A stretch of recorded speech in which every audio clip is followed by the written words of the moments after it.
Drawing a formation on jagged rock wasn't ideal, so Raze made his way closer to the stream, where the pebbles had softened into a layer of sand.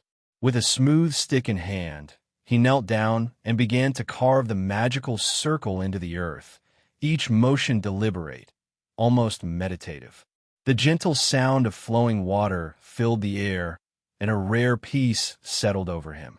This feels like my old life, Raze thought, hiding in forgotten places away from prying eyes. Just me, the elements, and the quiet. Sooner or later, with the path I'm walking, I might find myself running again. Once the formation was complete, he stepped into the circle and sat cross-legged in its center. Reaching into his robe, he retrieved a small crystal, faintly glowing, dense with magic, and held it to his skin. It began to dissolve on contact, seeping into his pores, drawn toward his core. He took them one at a time. Rushing the process would risk overloading the core. Expansion was dangerous if done carelessly. Too fast, and the magic core could rupture, killing the mage instantly. Back in Alterian, Raze had seen the results firsthand. There had been merchants offering tools and trinkets that promised quick power. But behind those promises were ruinous side effects. Cores shattered, bodies twisted, lives ruined. Worse than cursed items, those tools gave temporary strength at the cost of long-term weakness or dependency. I watched people fall to that path. Raze recalled grimly, absorbing the second crystal, including someone I once considered a friend. A name rose in his mind, Gizon, one of the 5 Grand Magus.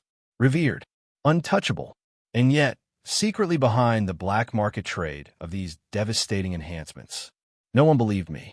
Not back then. Not even when I tried to expose him. The 7th crystal faded into his body, and, as he held the 8th, he felt something stir deep inside him. A sudden thump in his chest. His core, once a solid sphere, began to crack. Clutching his chest, Raze dropped the crystal. His breath caught as his body trembled.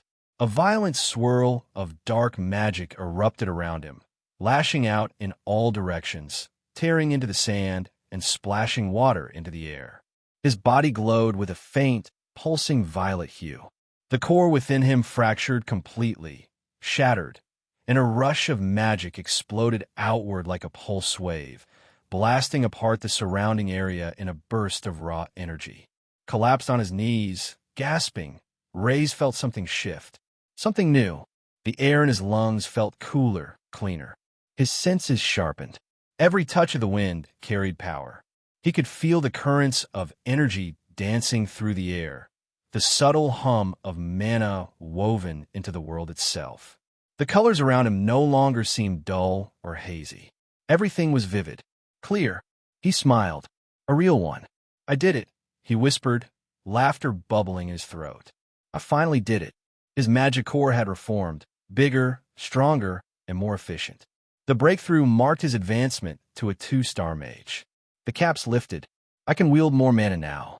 More control. More power. I'm no longer bound by my former limits. Like broken bones regrowing stronger, a mage's core rebuilt itself with each cycle, shaved and reshaped by power until the outer shell broke and a new stage began. Crystals were the fastest route, though not the safest. But these crystals, these level 1 power stones, will only take me so far.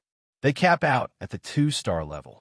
To go further, Raze would need stronger stones, ones found deeper in the portals.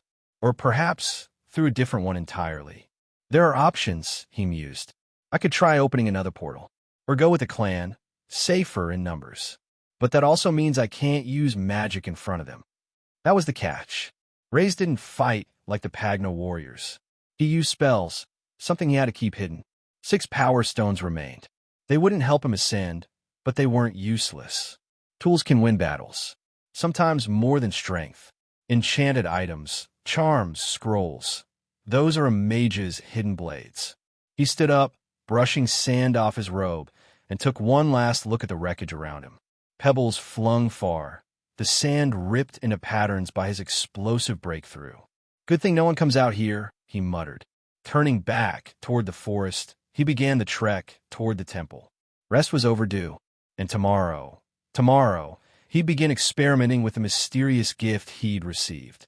But long after Raze disappeared into the trees, the clearing did not return a piece.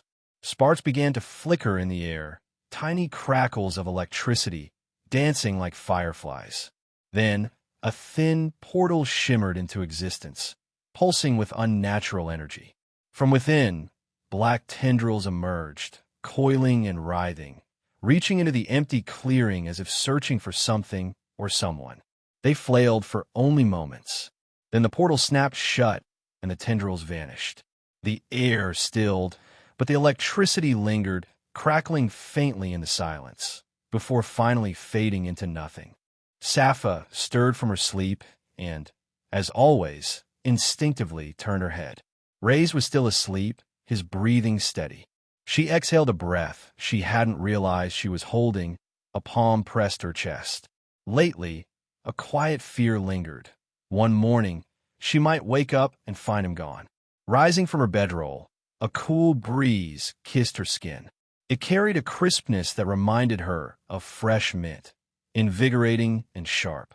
She inhaled deeply, feeling the jolt of clarity surge through her body. Today, it seemed, was off to a good start.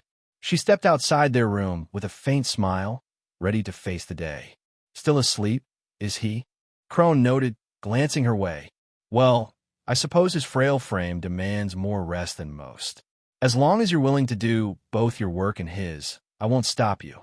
Sappha clenched her fist with quiet determination. She would shoulder whatever she had to, for Raze's sake.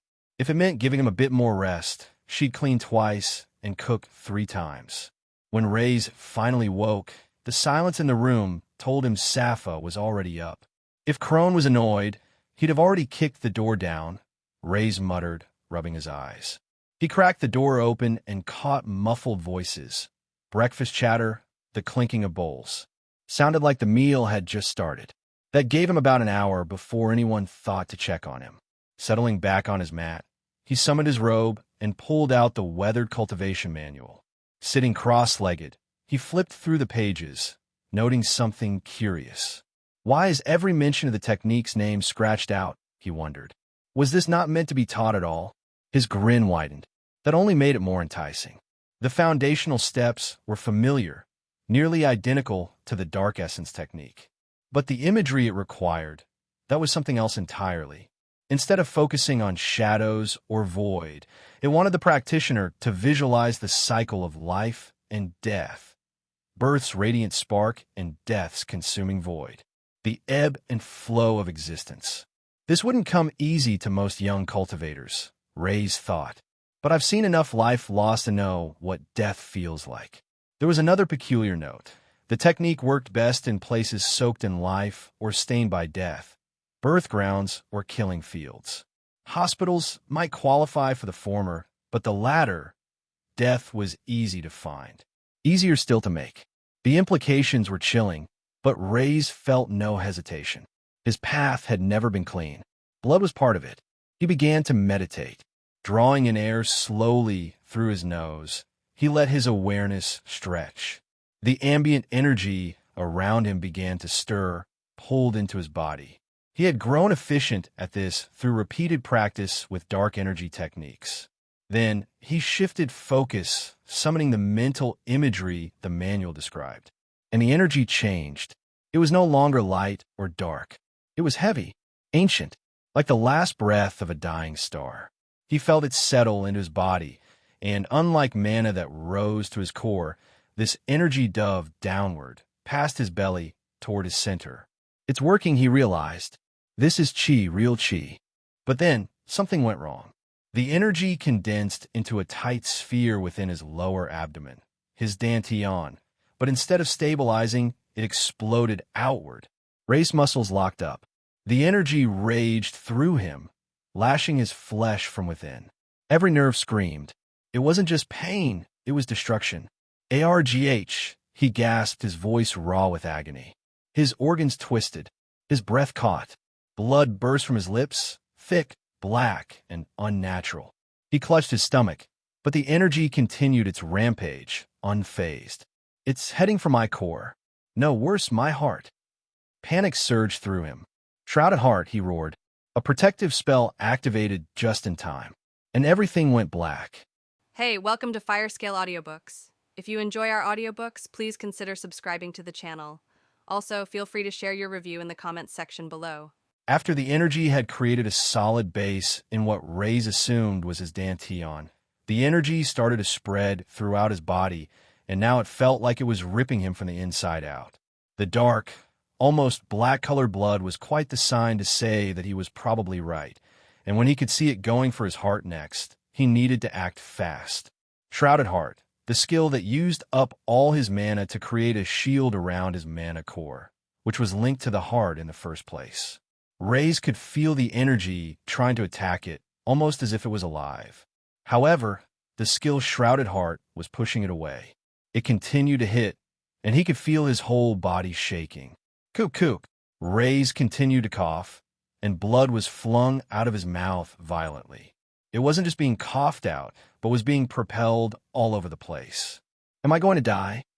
Breakfast had ended for the children, and with them busy putting away the plates and washing up, Crone had decided that he would wake up Raze.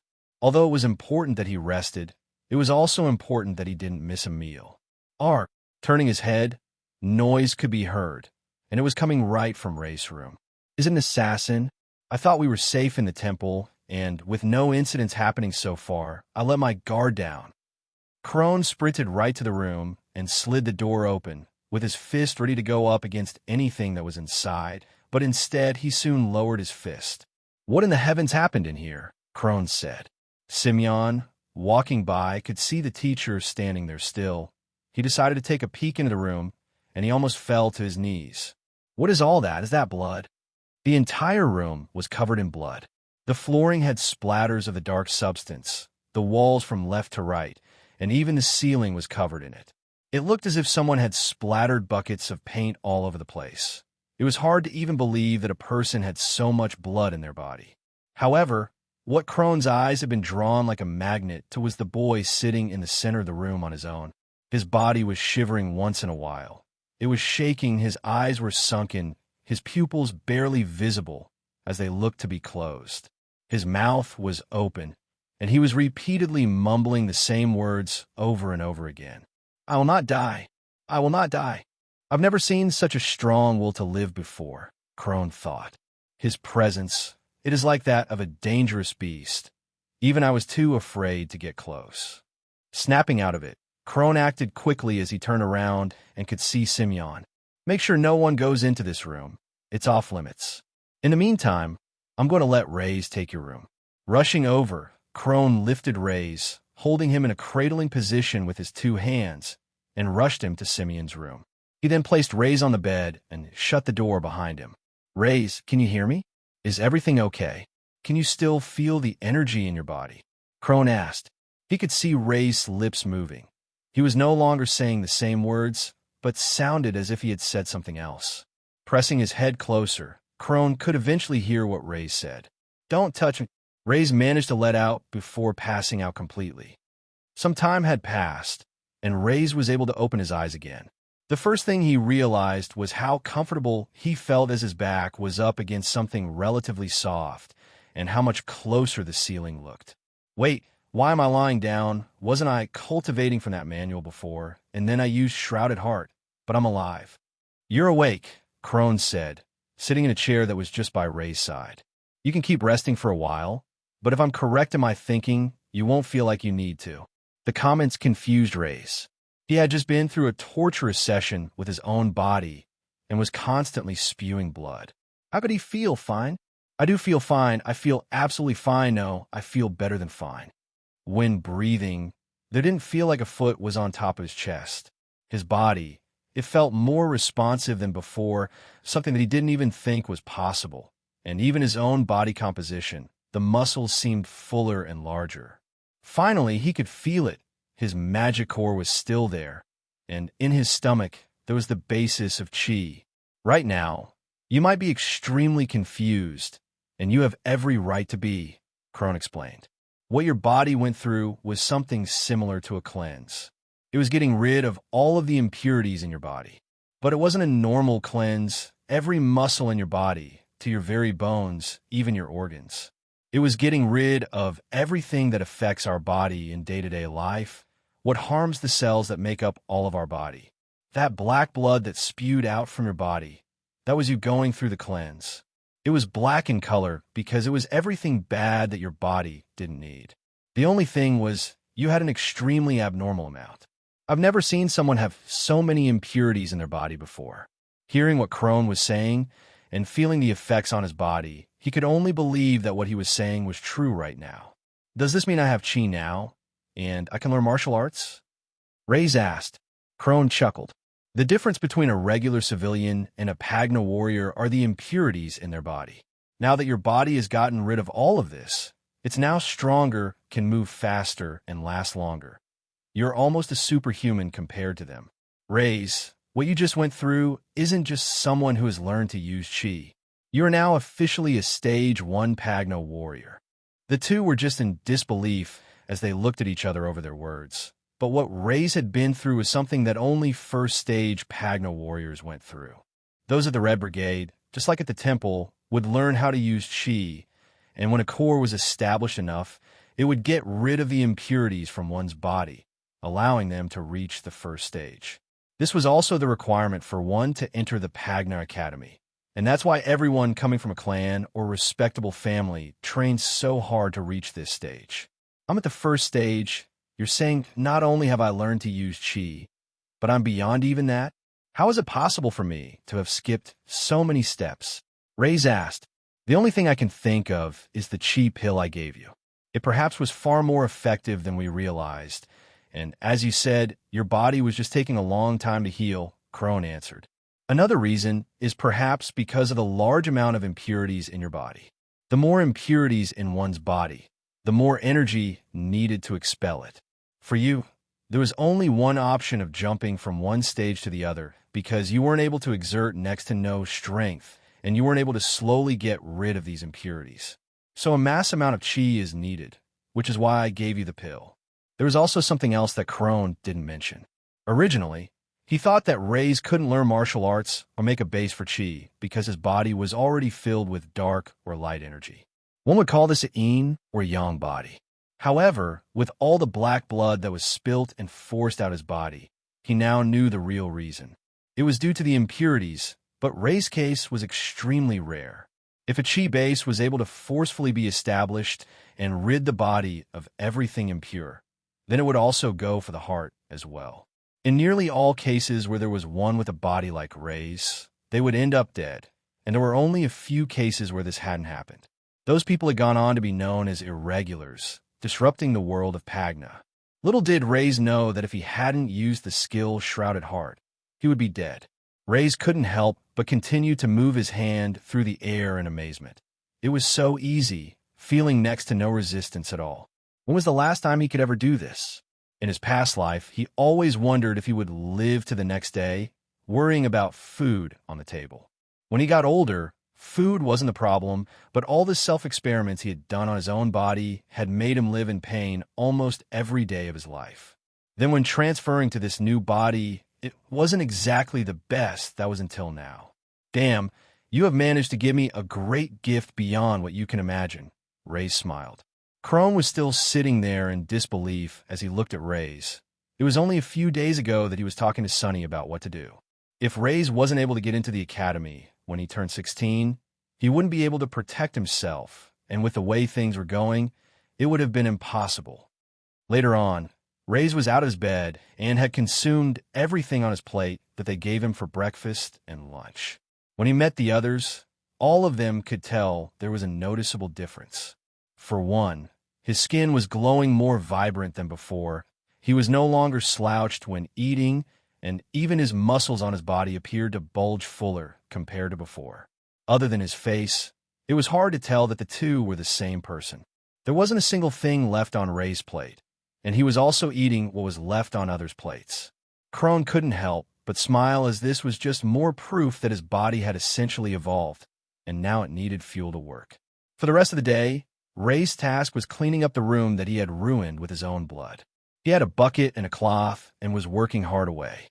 However, he didn't find it hard work at all. If anything, He was enjoying the fact that he could do the task without rest. Finally, for the first time since he had joined the temple, he was looking forward to the afternoon training that was to take place. When they were outside, the twins were in charge of the normal running routine, and Raze went right ahead to the front. He kept up with them, continuing to run more and more.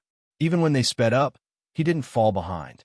When the twins finally stopped, everyone was huffing and panting, and only a small sweat had broken out on Raze.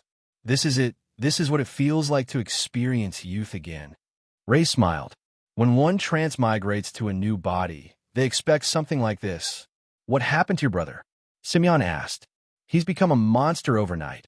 How is it even possible? I mean, was he just hiding everything before? No, his whole body's changed as well. Safa shook her head because she really had no clue either. Looking at Raze's condition, there was clearly a secret behind it all. I have to ask him at some point. I just need to find the right time. As they went through the rest of the lesson, it was finally time for them all to hit the measuring pillar. Each person hit it well, with many staying on the same score. Safa was in good enough condition to hit it again, and surprisingly, her score had raised to 26. She now had the highest score out of all those at the temple, including if Grin was still here as well. It's not so much that her chi has improved, but more so, she has no hesitation when throwing out her fists. Has she improved since the incident with Grin? It was clear that Safa was a once-in-100-years talent. Next to come to the pillar was Raze. He got in his fighting stance, and there was no need for Crone to inform him what to do next. Let's see how much I've improved. The two-step shift was performed perfectly and was filled with energy. The chi was raised from his stomach and exploded out of his fist into the pillar until the final numbers had appeared. 32. Whoa, the kids were in awe. It was the first time they had witnessed such a leap. They didn't even know such improvement was possible. Just like that, the record for the strongest in the temple had been beaten, but Raze's excitement couldn't be contained. This is the strength of my punch now. So just how strong would the dark strike be now? It turned out, despite his new body, Raze was more exhausted than he thought, and that was just in general due to the lack of sleep he had been going through the last few nights. From what he had heard from the others, the higher the stage a Pagna warrior was, the less sleep one would need. Hopefully in the future, if he could continue to grow the way he had been doing, then it was something he didn't have to worry about. After a good night's sleep, Raze had been called into a meeting with Crone in his office once again. You should be careful calling me in for one-on-ones so often. Otherwise, people will think you might be grooming me. Raze joked as he sat down. Grooming? Crone replied, not understanding the context of it all. The other kids might get jealous, Raze said, trying to go past the joke he had made. Ah, I see. Jealousy is natural in all nature, Crone replied. In fact, I would say when children are jealous, it's more a form of honesty, but adults get far more jealous than children, and their actions for attempting to deal with such a thing can be far more severe. Crone didn't have to tell Raze twice. He knew how strong of an emotion jealousy was, especially when that emotion was placed within a person who had never been told no in his life. That was a dangerous combination. I have no doubt, after your display of strength on the pillar, that you are a stage 1 warrior now, Crone declared. And honestly, you are talented to the point that if you stay here, your progress will stagnate. Which is why I wanted to ask you, before attempting for the academy, would you like to join the disciples of the Red Brigade clan? Thinking back, Raze remembered when he had walked past. He saw the disciples there and how skilled they were. They were also already learning a lot more than just the two-step shift. Joining the clan also meant that one would be allowed access to the skills of the clan that could only be taught to clan members.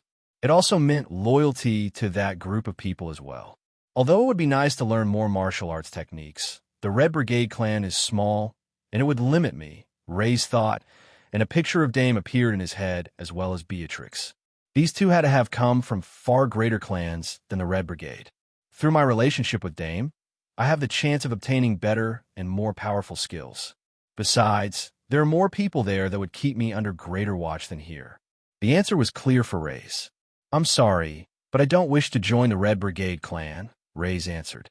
If I was to join, being the only stage 1 in the temple, then I would have to go by myself, which means my sister wouldn't be able to join me, and I wish to stay by my sister's side, wherever she is." This answer was an excuse, but a believable one to put across, and judging by Crone's nod, he seemed to buy it.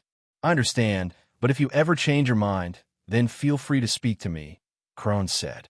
Just before he was about to get up, Raze did have a question he wanted to ask. "Sir, is it possible, can I head into town? There's no need for you to come with me, but I would like to explore a bit more. With my body the way it is now, I might even wish to get a job to earn some coin for myself. Things should be fine that I'm now a rank 1 warrior, right? Things certainly wouldn't be fine, considering the people after him might be higher rank than that. But the situation would be the same regardless if he was to leave him for another year, and Crone still remembered the words that Raze had spoken to him before. "I have already agreed that I won't stop you from doing as you wish while you stay here," Crone answered. "You can treat this as your home until you turn 16, and as long as you earn your keep around the temple, I have no objections to what you do." Raze bowed down as he was ready to leave. With the 6 crystals he had, it was time for him to make a few more items and potions for himself as well. He needed to be ready for his next hunt, now that he was a 2-star mage. "I'm starting to like you a bit, Crone. You have a good nature," Raze thought as he left the room. "Just don't betray my trust." At the same time, in the town itself, at the Red Brigade base, a meeting was taking place in the head elder's room. The head elder, Jan, was sitting at his desk, looking at the 2 newcomers inside. He had just received a report from the 2 of them, and it wasn't the news he had been expecting. "Your group, the Altars, was recommended by a dear friend of mine, so I had put my trust in you to find out the root of our problem," Jan said. "However, none of the cases of the dead families have yet to be resolved, and there have been sightings of portals, although no sign of a portal break." The large man stepped forward, bowing down. He moved his overcoat to the side as it dragged on the floor a bit before lifting his head back up, and then gave the side eye to his orange-haired companion by his side. She bowed down after placing her hands on her beret hat so it wouldn't fall down. "I apologize for that. The case is far more tricky than we thought," Himi answered. "If a portal break did occur, then we would know about it, but we have searched and have found no open portals in the area. As for the other problem, we recently heard that there was a survivor in one of the cases. If we could speak to him about what he knew, then maybe that would help us." Reaching the town was a lot easier this time compared to the last. The long, winding staircase that went through the thick forest he had descended with ease, and even now as he walked, looking around, he wasn't out of breath. He was better at observing his surroundings as he would move and weave, avoiding the people next to him, not bumping into them like the last time he had visited the place. Eventually, Raze had stopped at a building he had been to once before. "One of the major issues I have is the fact that I have these crystals that are like a bar of gold, yet it's impossible for me to sell on my own. How am I meant to get more items that are needed?" The place he had stopped in front of was the pawn shop, the same pawn shop he had visited last time. Although it had been a long time since he had visited the place, there was still the chance that no one had found out about the incident, and if that was the case, there would be no harm in him borrowing a few items from inside.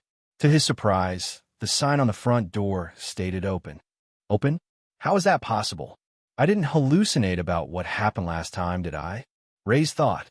His curiosity was great, and he wanted to open the door, but considering what had happened last time, he thought it was best if he left it be.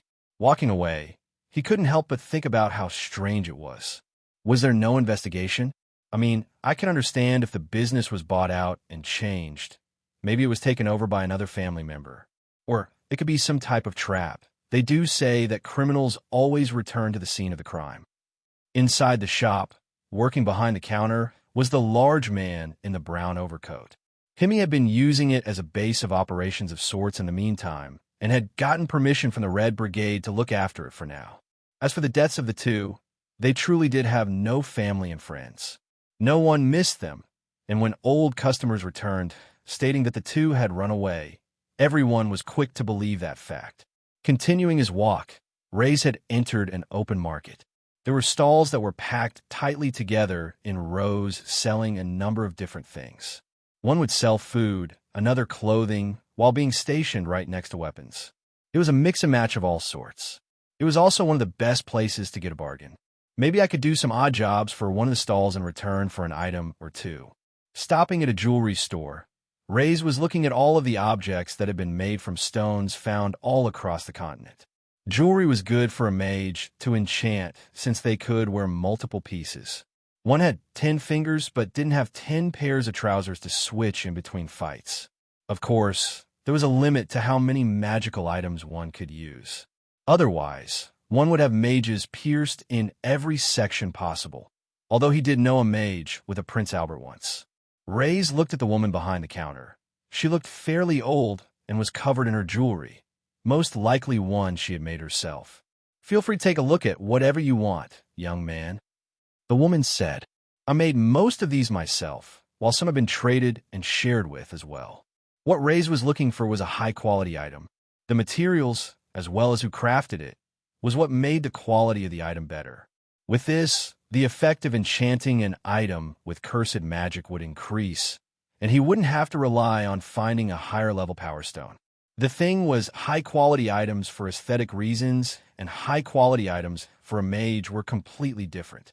The easiest way to tell if an item was high quality for a mage was to use magic.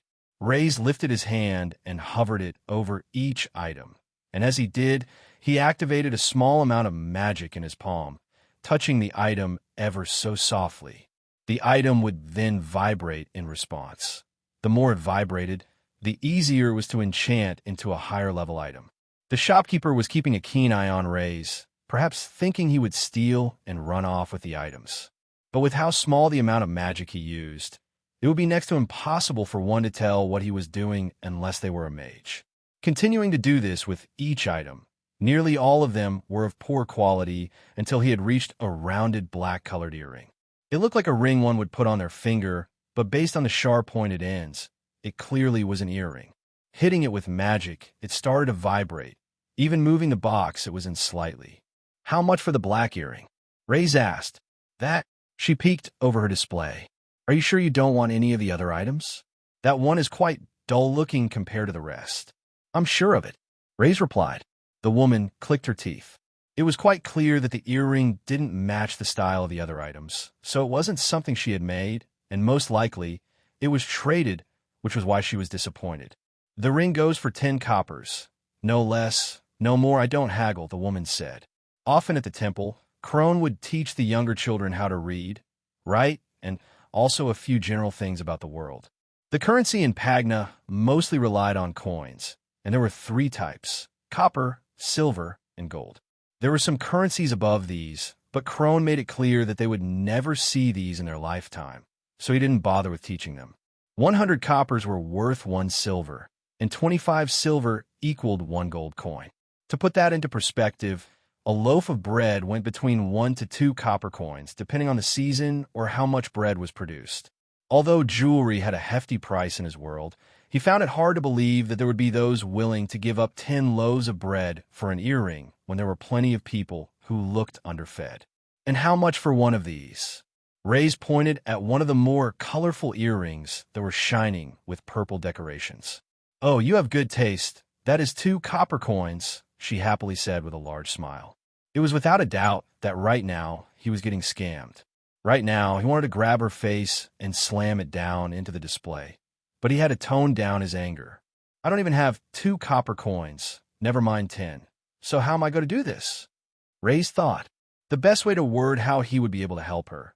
He didn't want to pull out the power stone again, not unless he was willing to kill the store owner, which was starting to become a possibility in his head. "Oh, if that young man isn't taking the black earring, I'll take it for 10 coppers, a soft voice said. Turning his head to look at who had just taken his item, he could see a woman who was a head shorter than he was, wearing a beret hat with orange hair. "Wait, that's my item," Raze said, "and no one takes my things.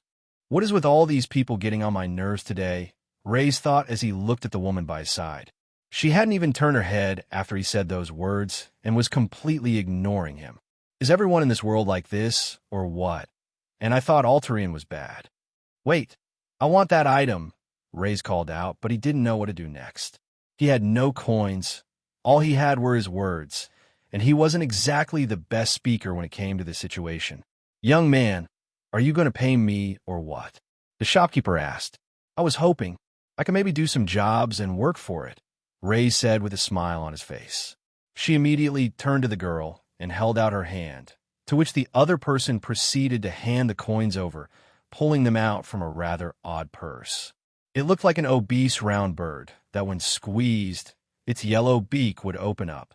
After the coins were handed over, the black earring was now in Charlotte's possession in a nice small square-shaped box. "Wait," Raze called out. Now that the earring was in her possession, he could only hope to do to her what he originally planned to do with the shopkeeper. "I need that earring. It's a present for my sister, and she said that I needed to get that exact one." Charlotte proceeded to look at Raze in the face for a few seconds before a smirk appeared. "What did you say to me before? No one takes my things." Charlotte repeated. "Well, it appears that this belongs to me, and no one takes my things." Just as she had finished her sentence, a small kid around 8 years old reached out and pulled at her purse that was by her side, snatching it off from her belt, and immediately ran through the crowds of people. It was clearly one of the beggar children, the same type that Raze had seen when he first had appeared here. "My money!" Charlotte shouted, with her hand reaching out, but no one cared. The kid was fast and swift, and even she knew that it would be impossible to catch him. But for Raze, he saw an opportunity. "If I get your purse back, will you give me that earring?" Raze asked. Charlotte looked at him with a raised eyebrow. Does this idiot really think he can catch a kid like that? If he could do something like that, then he should at least be able to have 10 coppers on him, right? Regardless, she thought that it might be best for her to humor him. "All right, fine, just go ahead," and Raze had already started running after the kid, away from her sight, when she finished her last words. "Try." She had seen him running relatively fast through the crowds of people, avoiding them.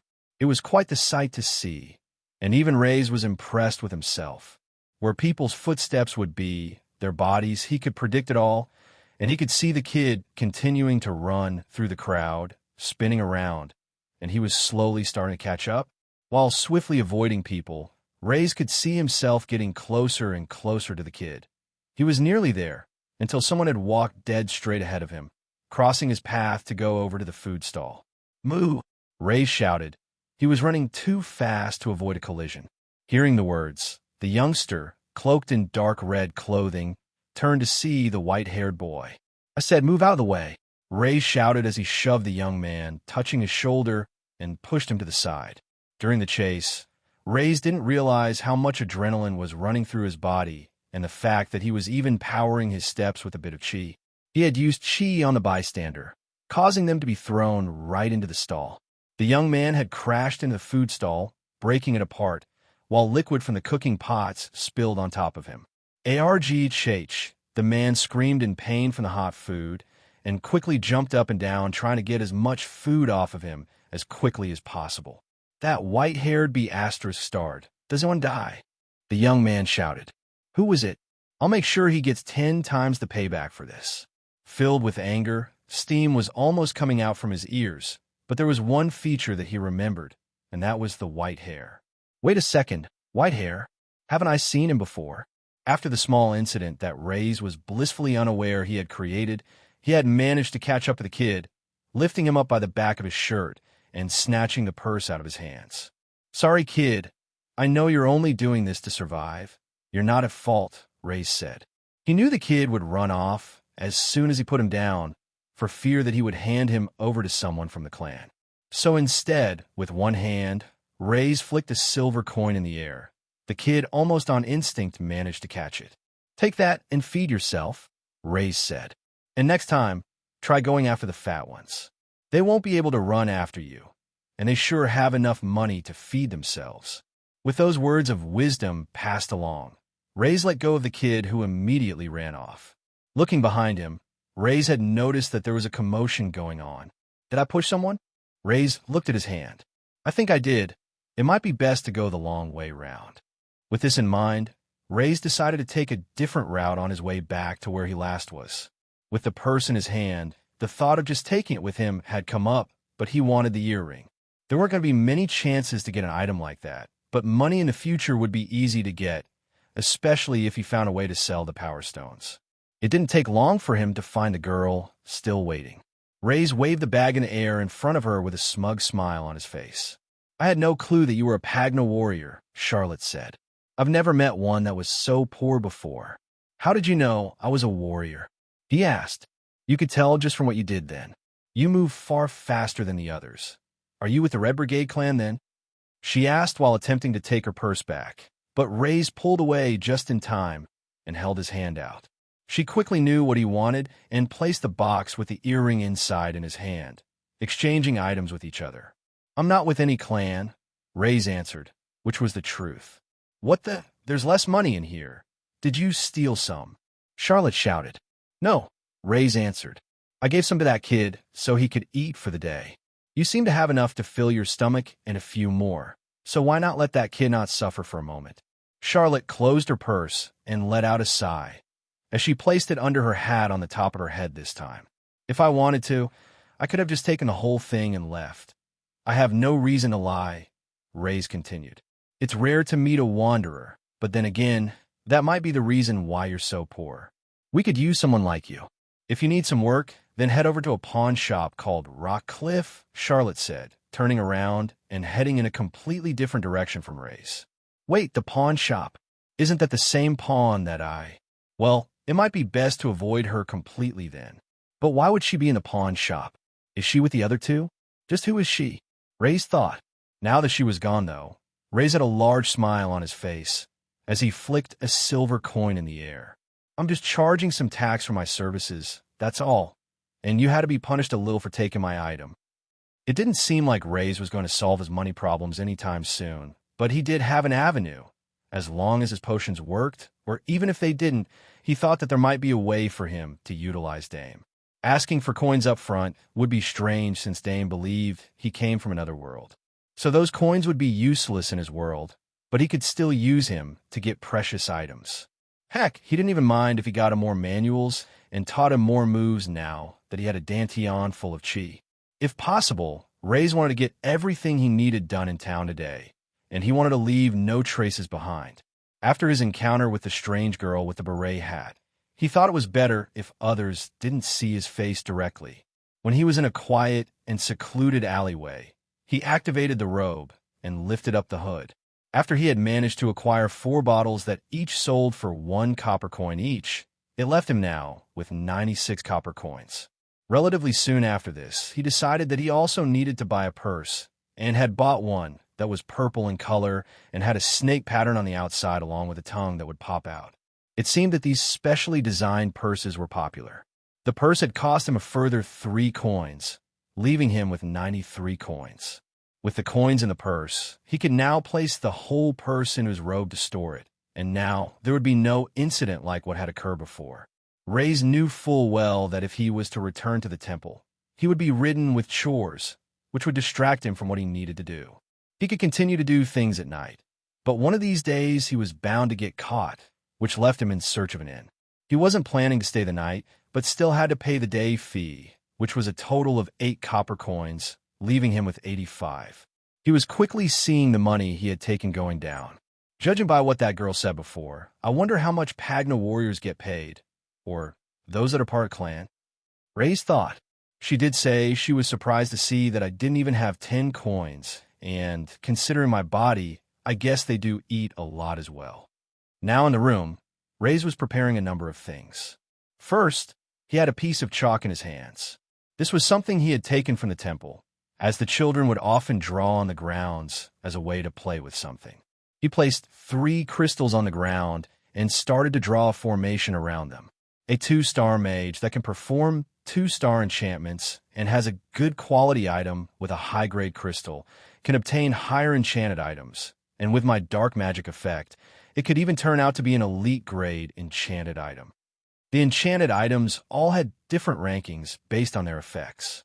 Common, uncommon, rare, elite, unique, mythical, legendary, god. The current items Raze had were all at the uncommon level, the ring as well as the robe he was wearing. The potions would be borderline rare, but of course with dark magic enchanted items, there would always be a curse. Saying all of this in his head, there was clearly a problem. He had everything, apart from a higher grade crystal. Raze had only a level 1 power stone, as they called them in the world of Pagna.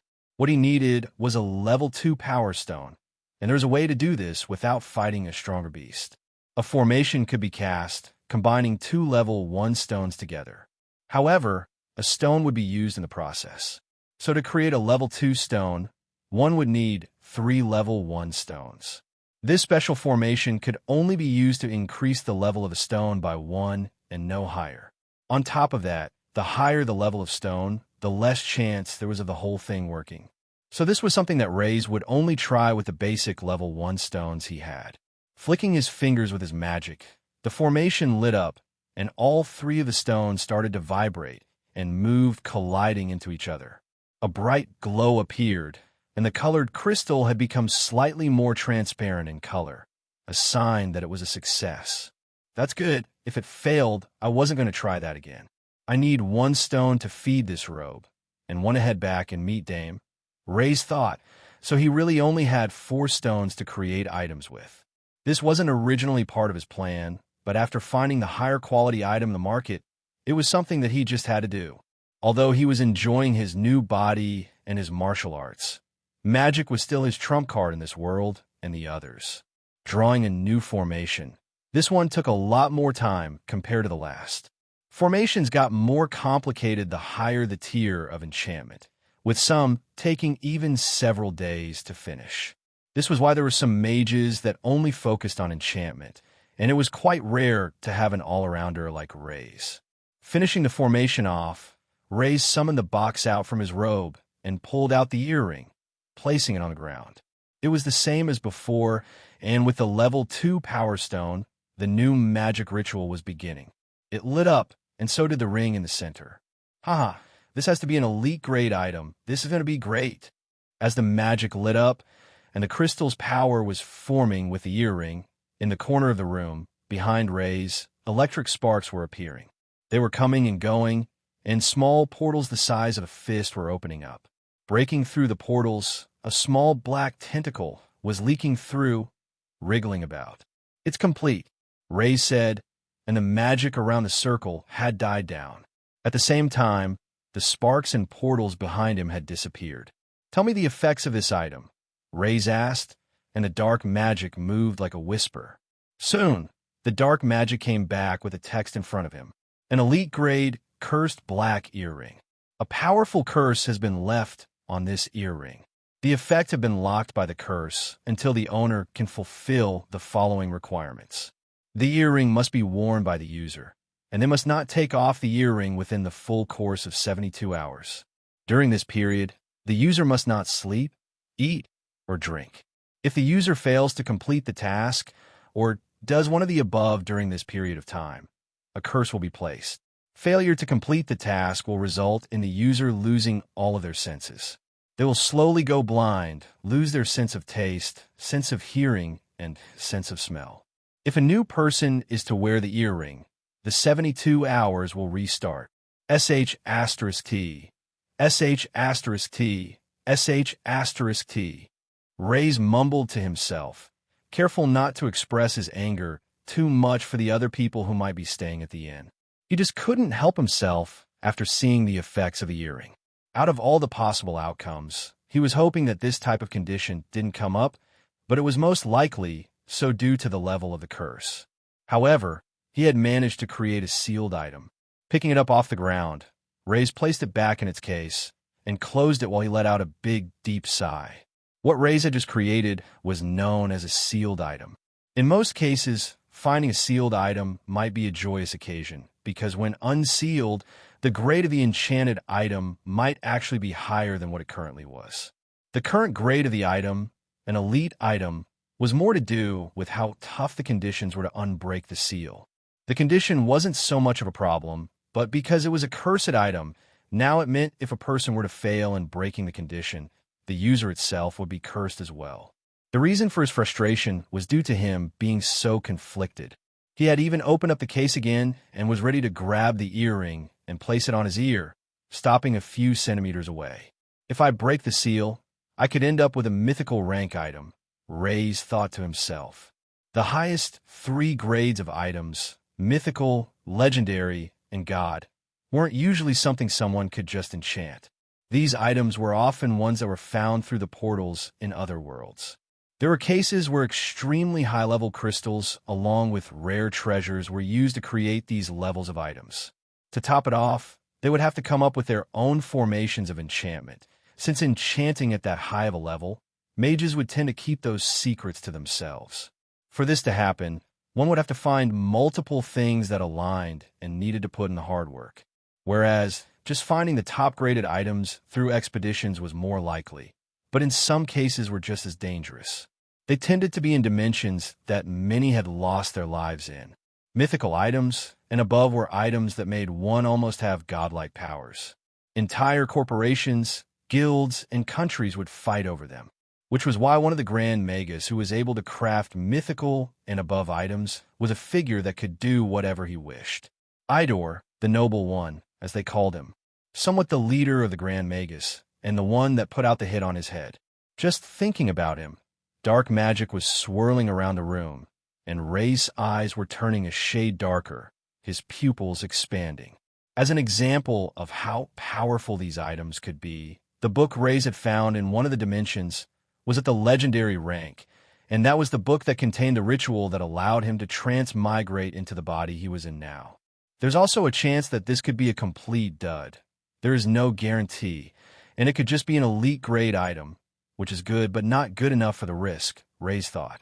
Staying awake for 72 hours is 3 days. It's not an impossible task, but extremely difficult. After the second day of no sleep, one would start to hallucinate. It would be hard to tell a dream from reality. It would be hard to process nearly anything or do basic tasks. The idea of trying to fight against one's natural body to stay awake would be a difficult one without something looming over their head. To top it off, there are more conditions, no food or water, to make the mind descend into further madness. If I attempted this, how would I even explain to Crone or the others what I was trying to do? They would immediately send me to the hospital or even knock me out, forcing me to sleep. Lastly, putting myself in this state, I would be incredibly weak, and while I have not experienced any new assassination attempts, being in that state would just put a larger target on my back. I don't even have to mention why it's bad if I were to fail in succeeding in breaking the seal either. In the end, it was just too much of a big risk to try, at least for now. Placing the ring away in the robe, he had also placed the robe away and decided to keep the remaining 3 power stones. One to feed the robe, the other to head to the other dimension, and lastly, one to sell if he ever managed to figure out a way to do that. Since Raze was leaving the town, he had placed the robe away, and he felt that he had done what he needed to do here. It was a shame that the situation had turned out to be a dud, but Raze had time. He was in a new body, and he had already been improving by leaps and bounds. Luck wouldn't always go the way he wanted. The town had multiple exits and paths that led to different areas, through different forests and vast lands that took people to other cities and areas. For Raze, he was leaving out of the west exit, which was placed on a slight uphill. This path led through a forest and the temple that was up ahead. Not many people left through the west exit, since they would have to climb up a large mountain to get to the other side. They would usually just take the north or south exit that would allow them to bypass the mountain and go wherever it was they needed to be. Walking down the path, the town was now around a mile away. The rustling of leaves was heard, and stepping on the path, in front of Raze, was a young boy dressed head to toe in dark red cloth. The only part of his clothing that was a different color was his basic dark brown boots, which went somewhat up his shin. Not many people wore them. In fact, the only people that Raze knew who wore them were those from the clan. The fact that you have popped out in front of me means you have some business with me? Raze asked. But I do not know you, so why are you standing in my way? Raze's fingers were twitching slightly, and he was wondering if this was a situation where he would need to use his magic. The uniform he recognized well, because he had seen it before. These were the clothes of the Red Brigade, the ones that were disciples. The young man in front of him looked to be the same age as Raze. He was one of the students who were training to enter the Pagna Academy on behalf of the clan. I knew you would be here, the kid said. I remember seeing your white hair before. You're one of the kids that visited the clan base from the temple, so I knew you would stop here. So are you ready to apologize for what you did? The disciple started to point at himself and showed his stained clothing. The red uniform was stained with an odd brown color that went from his chest down his legs. "You want me to apologize because you sh*t yourself?" Raze asked. "Are you crazy?" The disciple's fist was shaking. Being a disciple of the clan, everyone treated him well and with respect in the town, and being one of the talented students, even the teachers and elders treated him nicely. If he wanted, he could have asked one of them to find the person in question and get them to apologize directly in front of him. This was what being a Pagno warrior meant. Those who were powerful and skillful, showing potential, weren't just treated as if they were above others. They were above others. "I gave you a chance to rectify the situation." "My name is Von Clough," the disciple declared. "As the disciple of the Red Brigade clan, I will rightfully deal punishment. You, who has attacked a disciple for no reason and shown no remorse, is the same as an attack on the clan itself." Raze knew where this was going, and he couldn't quite believe it. Above others just because they were stronger? This world, it was no different than the last one he left. He swung his hand, ready to use his magic, until he had seen Vaughn shift his feet and was directly in front of him. Then, with the palm of his hand, Vaughn hit Raze right in the stomach. His body folded inward, and it felt like all of his organs wanted to explode out of his mouth. He was fast, extremely fast. I couldn't even react with my magic in time. Raze's attacks were strong, but what was the point if he couldn't hit his target? From the single hit, his legs were shaking, and his back was hunched. "You can still stand. I guess that just means I have to punish you further." Vaughn had moved again, too fast for Raze to use his magic, so instead, he had decided to use the two-step shift, but had done so backwards. The fist that had been thrown by Vaughn had missed this time. "Interesting. So you can use some skills after all. I guess you have a good chi base. No wonder why you could still stand up, but I am one of the best students." Vaughn proceeded to do the two-step shift, closing the space between the two right after Raze had done it, and he could suddenly feel his whole head being grabbed. Before he knew it, Raze's head was flung down, and a knee was lifted, hitting him right in the face. Raze's whole body was knocked in the air before it fell to the ground, lying on his back. "You're filth who doesn't even know the way the world works. A no-name is not the same as us Pagna warriors." Vaughn then went ahead and stood on top of both of Raze's arms.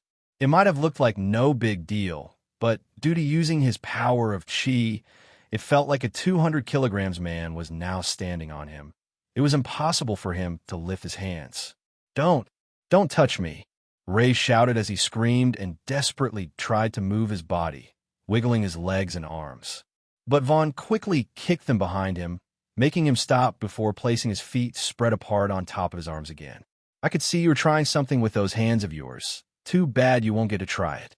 Now, someone dirted my clothes, so don't you think it's only fair that I at least do the same to you?" Looking down at the struggling Vaughn, he spat right on his face. Not once, but 3 times he spat again and again, spreading it out on Raze. Raze was grinding his teeth, but from the initial hit, he was really hurt. The chi inside him had been disrupted, and he was finding it hard to focus at all. But in that moment, he did manage to do something. A flicker of darkness surrounded his right hand. He grasped onto something tight, and it didn't go unnoticed. "What's that?" Vaughn said. "Is there something you're holding on to? Maybe something you care about?" Vaughn lifted his foot and stomped on Raze's hand, his fingers being crushed by the weight, and out popped a box. "What's this?" Vaughn asked, walking over to the box. "Don't touch that," Raze shouted, getting up and going after the box, to which Vaughn turned around and kicked him in the chin, sending him back again. Raze laid there on the ground. It was clear from the fight they had just had that Raze was unable to beat him. He had even thought that even with his magic, it wouldn't have been possible unless he got a lucky hit in. Just as he had been told, even if they were both rank 1 Pagna warriors, there was a vast difference between the two of them. But there was still an odd smile on his face. Bending down, Vaughn picked up the box and opened it up. He could see the black earring inside. He took the earring out and threw the box to its side. "What's this? It's just a stupid earring." Vaughn held it up to the light, but it didn't look like anything special. "But for you to have held onto it tightly this whole time, it must mean something to you, right? That's mine. Don't you dare take it. You damn sh*t box." Raze shouted again. From the comments before, it had just reminded Vaughn of the situation that had occurred, and his anger was rising even more. Very well, I won't punish you any more than this. Vaughn smiled, but I shall be taking your precious earring. As punishment, you will have to live with the fact that every time you see me, you will be unable to do anything about taking it back. I shall wear this well for you. Vaughn started to walk back toward the town, not thinking anything about Raze, who had his head sunken in his chest. His shoulders started to shake, and when Vaughn was finally out of sight, he lifted his head, bursting into laughter. Ha! Raze laughed. Enchanted and sealed items were very special in many ways. For one, people were naturally attracted to them. They would begin to obsess over them due to the leaking power that emitted from the items. Those who didn't practice the use of mana seemed to be even more affected by items, but regardless of that, Raze knew well that Vaughn would take the item based on his personality.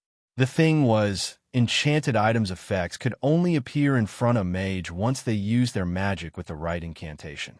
However, their effects still worked, just not the way they would normally do. Meaning, Vaughn would have no way of telling the effects of the earring. Enjoy your gift, Vaughn. Brushing off the dirt from his clothing, Raze noticed that his body was a bit sore. His arms were hurting the most from the pain that Vaughn had dealt him by stepping on them, but there were no broken bones. The most pain that had been inflicted on him was to his core, the chi in his body. Raze could feel that it was disrupted from the strike. Is that something Pagna warriors can do? I guess there might be a way to stabilize this a bit. Raze thought. While walking on his way back slowly, Raze was breathing in slowly, trying to focus on the main points of the technique that he had learned. He could feel the chi in his body stabilizing, and the energy was spreading out to his muscles, making them feel better as well. This chi and body of a martial artist is an impressive thing. I wonder if this is how Sappho was also able to heal quicker than normal as well. Raze touched his nose that was sore. The flesh wounds, these were things that he wouldn't be able to heal, and Crone would ask questions about it. He might even panic seeing me in this state, wondering if someone was sent to attack me. I guess I'll just have to deal with that. Raze started to smile, because he was just imagining what would be happening to the special Vaughn tonight. I gave you a chance. Raze thought. I used the robe's special effect to summon the earring box out of my robe, and held it in my hand. You had a choice. You didn't have to take the earring out from my hand. You had already punished me, but you decided to go a step further, taking something you believe that I cared about. Now, this is just something that will come back to you. The night sky had come out, and Vaughn had returned to the Red Brigade base. The disciples stayed in separate buildings and dorms compared to the rest of the teachers. The lower disciples shared rooms together, sleeping in one big hall and training with each other, while the higher disciples, such as Vaughn, had been given more attention by the clan. They were tutored directly by some of the best Pagna warriors the clan had. In turn, they were given a private room to themselves. This was natural for nearly all clans. They treated those that were talented better than the others, as they were to reward them in the future, and on top of that, it encouraged others to work harder to get a better life. It was the way of the Pagna warrior. At the moment, Vaughn was getting ready for a good night's rest. He had placed his clothes in the community wash basket where the lower disciples would clean them in the morning. At the moment, he was wearing next to nothing, looking at himself in the mirror in his room. You did well today. Vaughn smiled at himself. You are one that is going to change this clan. You are the hope of the Red Brigade to reach new heights. You are the chosen one, and anyone that tries to get in your way is getting in the clan's way. On the desk, the earring was visible in the open box. Picking it up, Vaughn placed it next to his ear, seeing how it looked on him.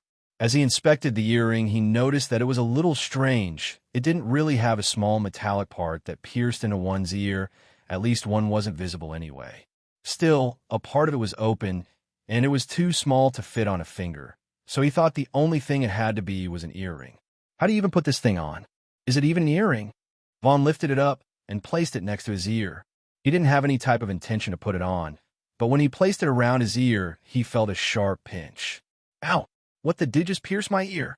Vaughn saw a small trickle of blood falling from his earlobe. The pain was sudden, but it didn't hurt anymore. It was just a little sore if he went to touch it. Still, He couldn't help but find it strange. He had never heard of a self-piercing earring before, and he couldn't even remember touching anything on it. Fiddling around, running his finger around the earring, Vaughn was trying to find a way to open it, but to no avail. He tugged at the earring a bit, and that didn't work either. Crap, how do I get this thing off? It's not getting off. The last thing Vaughn wanted to do was pull it off and tear his earlobe, leaving a scar on his body. He cared as much about his looks as he did about his skills. I guess I'm just going to have to find that guy again. Vaughn smiled. I wanted to show him I was wearing this thing in front of his face anyway. I can't wait to see the look on his face. With the earrings still on, Vaughn laid down in his bed. He looked at the ceiling with his hands behind his head, thinking about his future. It was routine for him. He could already see it, entering the Pagna Academy, rising to the top, and coming back to the clan, being selected as the next master. Eventually, his eyes started to close, and he went into a deep slumber. At that moment, the earrings started to light up, and from it, dark magic started to seep out as a mist. It covered Vaughn's body from head to toe, making changes in his body that he was unaware of. You have failed to unlock the sealed item. The item has cursed the user. Effects of the curse will now begin. The night had passed, and the sun was rising as usual. Rays of light filtered through the partially drawn curtain, casting a gentle glow on Vaughn's face. Slowly, he started to open his eyes, noticing that his vision was a bit blurry, similar to when one had a few tears in their eyes. He rubbed his eyes, hoping it would clear the blurriness, but it persisted. Massaging his tear ducts didn't help either. Vaughn couldn't understand why his vision had worsened overnight. As a Stage 1 Pagna warrior, impurities in his body should have been removed, and issues like deteriorating eyesight shouldn't occur, unless his eyes were damaged or he had been poisoned. To his right, the door opened, and he hastily covered his upper body, as he usually slept somewhat bare. Vaughn, you need to get up for morning practice. You're a bit late, one of the other disciples called. All right, already, Vaughn replied. You could have at least knocked before you came in. I did. I knocked a few times. It's not my fault you're deaf, the disciple said before leaving annoyed. Vaughn's vision was only slightly deteriorated. He could still read and see the disciples' faces clearly up close. However, at a distance, things began to blur. He decided to ignore it for now and headed off to his morning training. At the Red Brigade clan, students usually started their day with a morning run and unarmed sparring before breakfast. Being a bit late meant that Vaughn had missed the morning routine, and the students were already engaged in sparring. They fought using only their fists with no chi involved for a minute and then switched to new partners. Vaughn and his opponent exchanged hits, blocking and attacking each other. After a minute, they moved on to their next partners. In between rounds, Vaughn was vigorously rubbing his eyes. Are you okay? His current sparring partner asked. Vaughn's eye rubbing continued, and he could barely hear something faint. He looked up to see his opponent, but his hearing was muffled, and his vision had deteriorated further. He could only distinguish the general shape of the disciple in front of him, with a few characteristics here and there. Are you okay? The disciple asked again. Yeah, I'm fine, Vaughn replied with a hoarse voice that came and went as he spoke, as if he had spent the whole night screaming. This, too, was something that shouldn't have affected a Stage 1 Pagna warrior. I'm sorry. I think I need to go somewhere, Vaughn said, rushing off and leaving the clan base. Because of his status as a disciple, he wouldn't get into too much trouble for leaving, especially if he stated his reason, which he hadn't done this time, but it would be no big deal. As Vaughn walked through the town, he tried to figure out what had happened to him. My voice, my hearing, and my vision. Why have all of them deteriorated? Was it something to do with that white-haired kid? During their scuffle, although he looked desperate at times, there were also moments where Vaughn could have sworn he saw the other person smiling. It was hard for him to believe, as no one in that situation would have been able to smile. It might have been this strange earring as well. It had come from that kid. Maybe he knows something about it, Vaughn thought. Right now, he could still see, hear, and speak, but everything was slightly worse than usual. So Vaughn decided to go to the main suspect, the person in question. It would be embarrassing for him to report it to the higher clan members if it turned out the kid had nothing to do with it. If things didn't improve, he would speak to the clan about visiting a physician. As Vaughn walked through the forest and up the winding stairs, he started to notice that the temple in the distance was getting blurrier and the world around him was quieting down. It was as if his head were underwater and his senses were fading. Sprinting to the top, Vaughn crossed the temple walls and entered the training courtyard. Most temple kids were outside sweeping leaves when they saw someone from the Red Brigade arrive. Is that a disciple? Yeah, he's wearing the clothing. It has to be the disciple.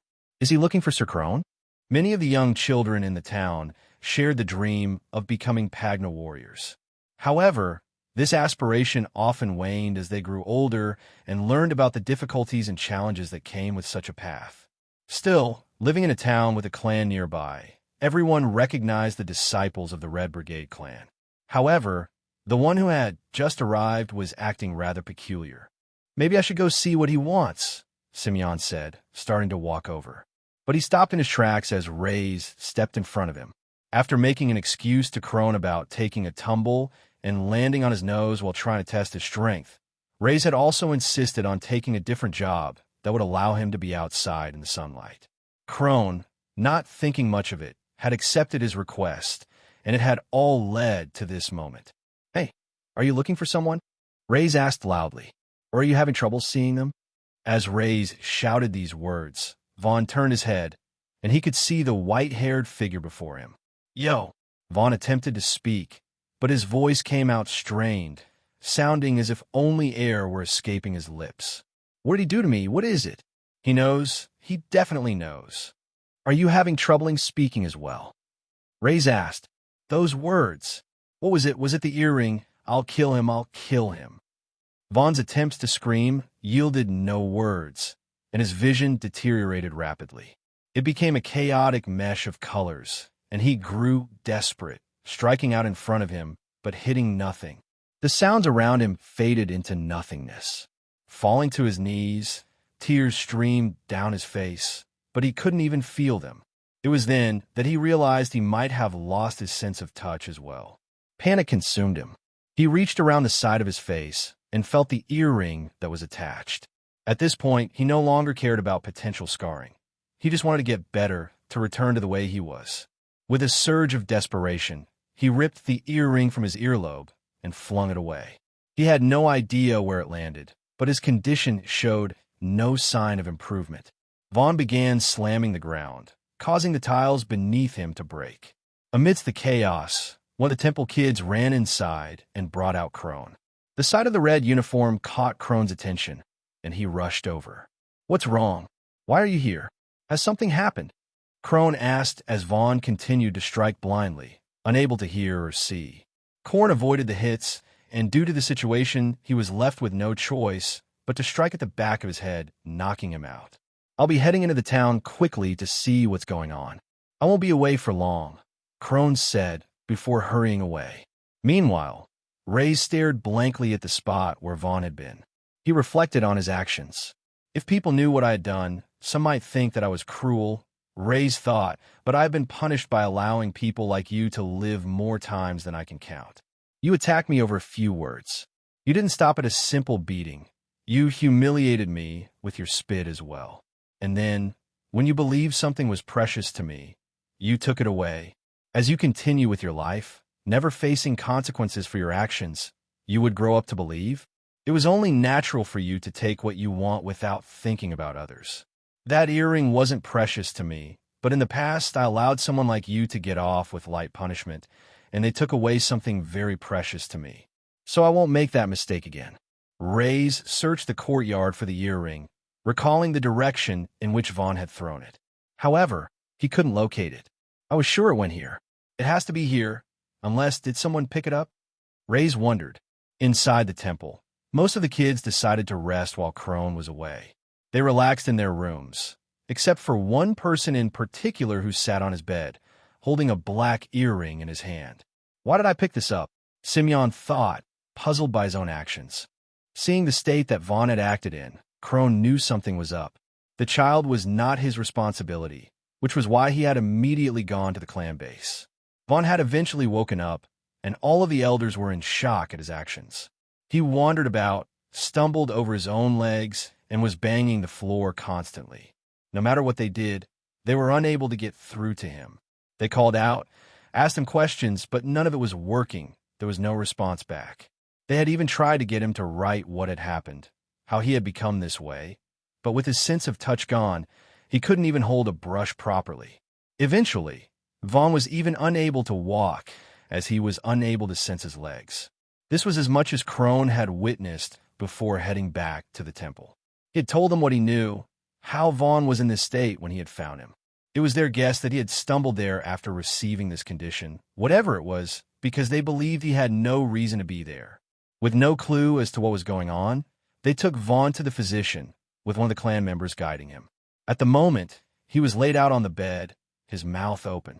They had force-fed him some food, closing and opening his mouth for him. It was quite amazing that they still had gotten him to swallow, but for how much longer, it was hard for them to tell. I have never come across a case like this before, the physician said.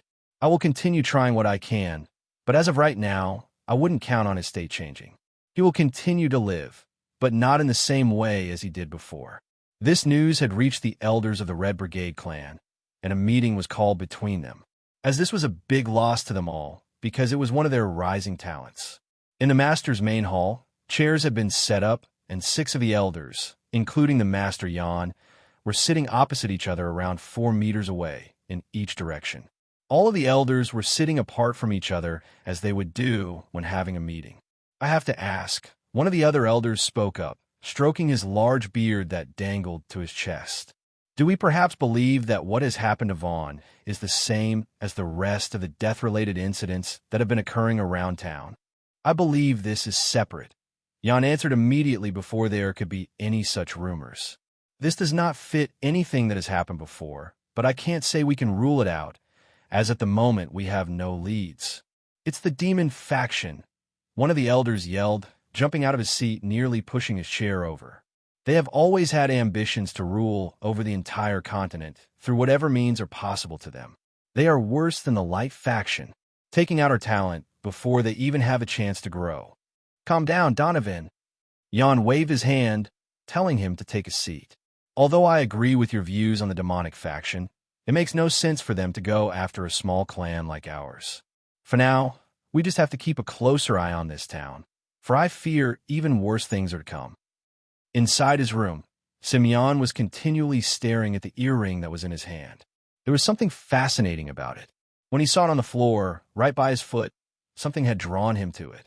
Eventually, he had picked it up, and there was a strange sensation over his body, as if it was informing him he had done the right thing. After giving it a wipe, it was now in his hand, but he had yet to put it on.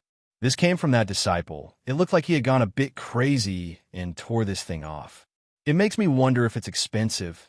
Maybe I can even sell it for some coin, Simeon thought.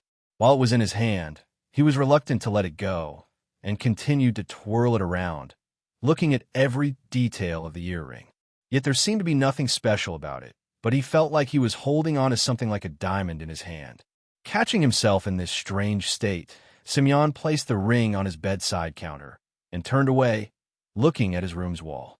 It was only a few moments later that he had turned around and had picked up the earring as well. Now, sitting up, he held it in his hand and was bringing it ever closer to his ear. What am I doing?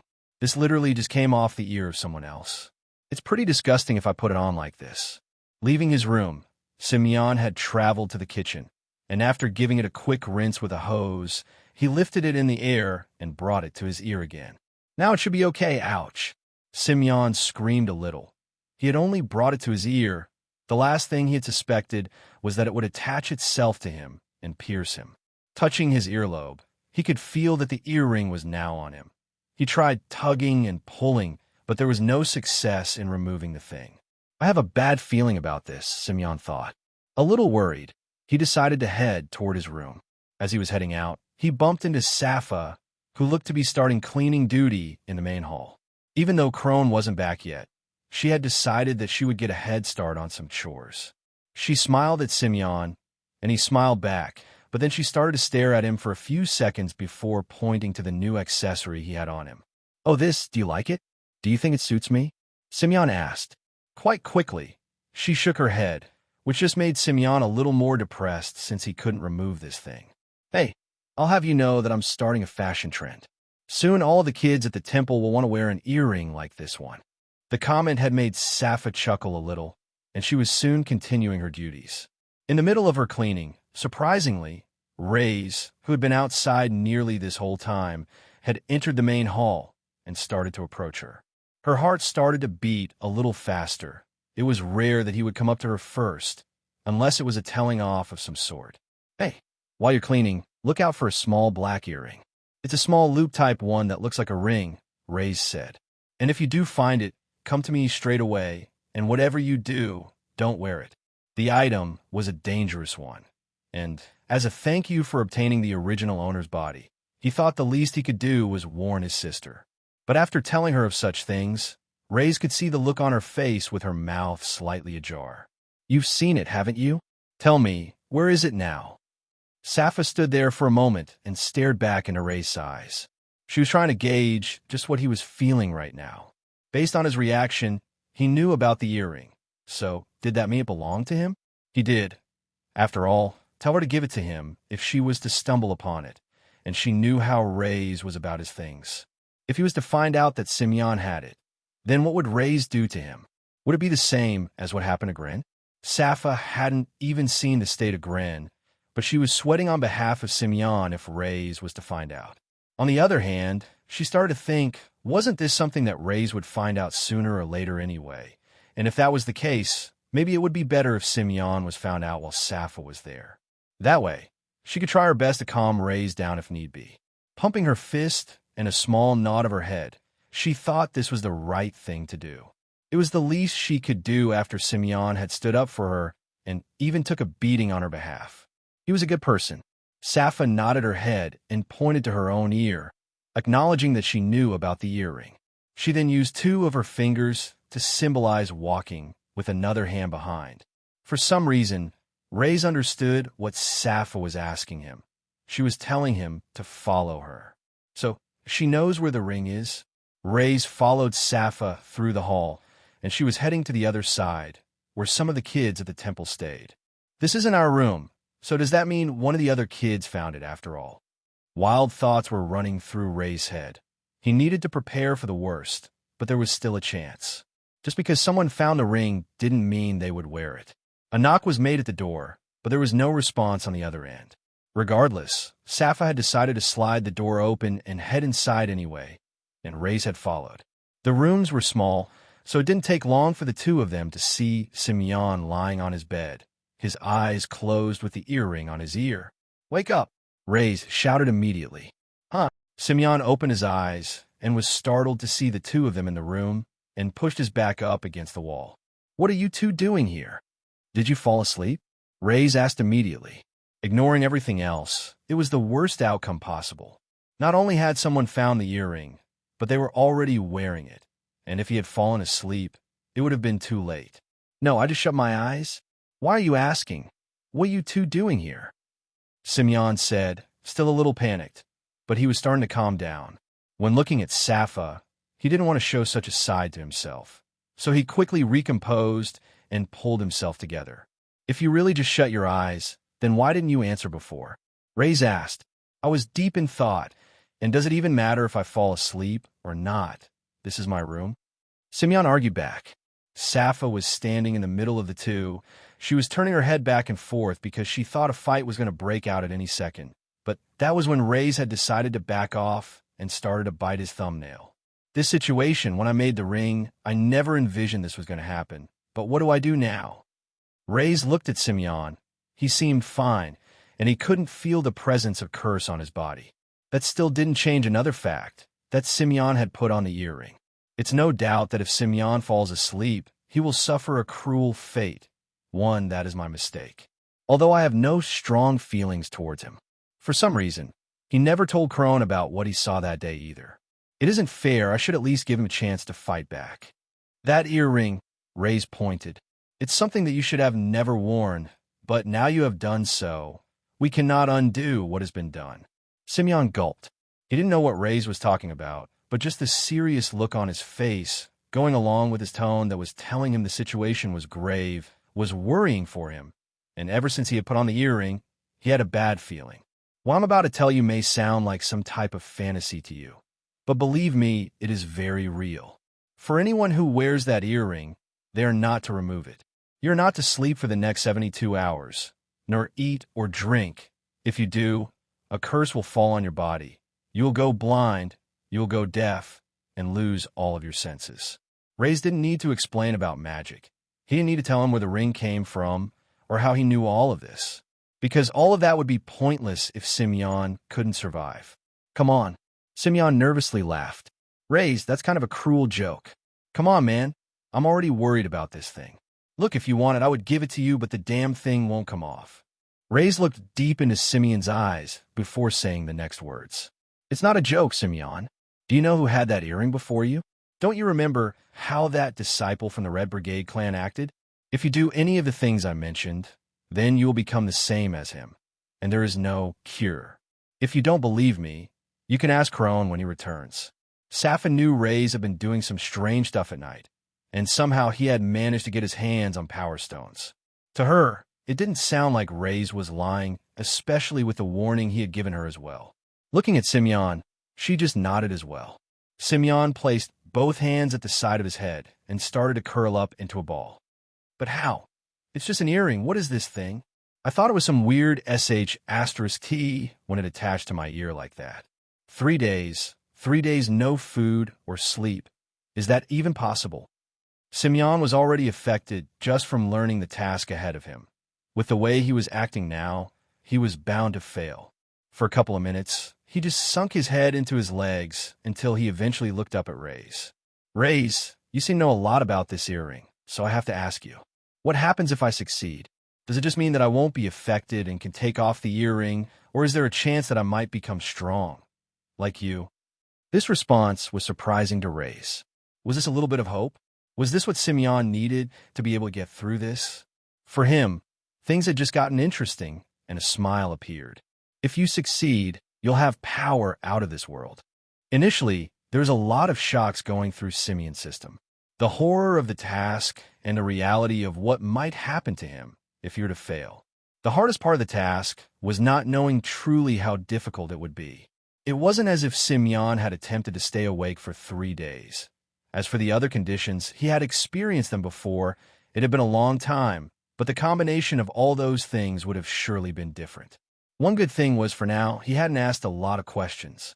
Eventually, Crone had returned, and when he did, he had asked the children a few questions about what they had seen. He didn't go into detail with his questioning because the kids were all giving him roughly the same answers. They hadn't seen much because he had only been at the temple for a few minutes and didn't say a single word. Eventually, nighttime had come, and Sappho and Raze had agreed to take it in turns to look over Simeon. Raze would stay in his room the first night, making sure that he didn't sleep, hitting him whenever he felt drowsy or talking to him. Sappho would take over the second night, and Raze would look over him for the final night, which would be the hardest. All of this was to give him the best chances of survival. As for food and drink, they had a plan for that as well. They would inform Crone that Simeon wasn't feeling well, and that they would bring his drink and food to his room.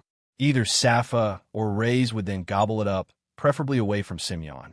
When in a hungered state, the worst thing was having it shoved in your face when you could do nothing about it. And so the first evening had come, and Raze was standing up against the wall with his eyes closed while Simeon was sat up on his bed. The two of them had stayed silent for a couple of hours now, and Simeon couldn't take it. Hey, I'm just going to start rambling on. If I don't do anything, then I think I'm going to doze off before I know it. That's all right, yeah? Raze opened his eyes and gave a slight nod. He clearly wasn't a person of many words. You know, when I first heard what this earring might do to me, I thought, why me? Why is my luck so bad? Simeon asked. I came from town, only a little smaller than this one. Maybe you would call it a village more than a town. It was a place where everyone knew each other, and out of all the places possible, a portal break happened right there in my village. Horrid monsters came out, killing everyone left, right, and center. It wasn't something that happened in an instant either. The adults tried to fight back, but they were no match, and me and my sister, we hid.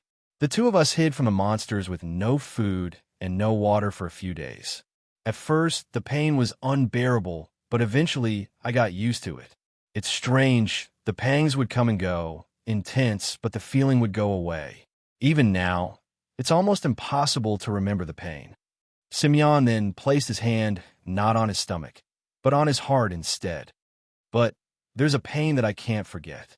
My sister, she had given me all our food, all of the water we had at the beginning, and eventually she passed away, and the pain of losing her has never gone away.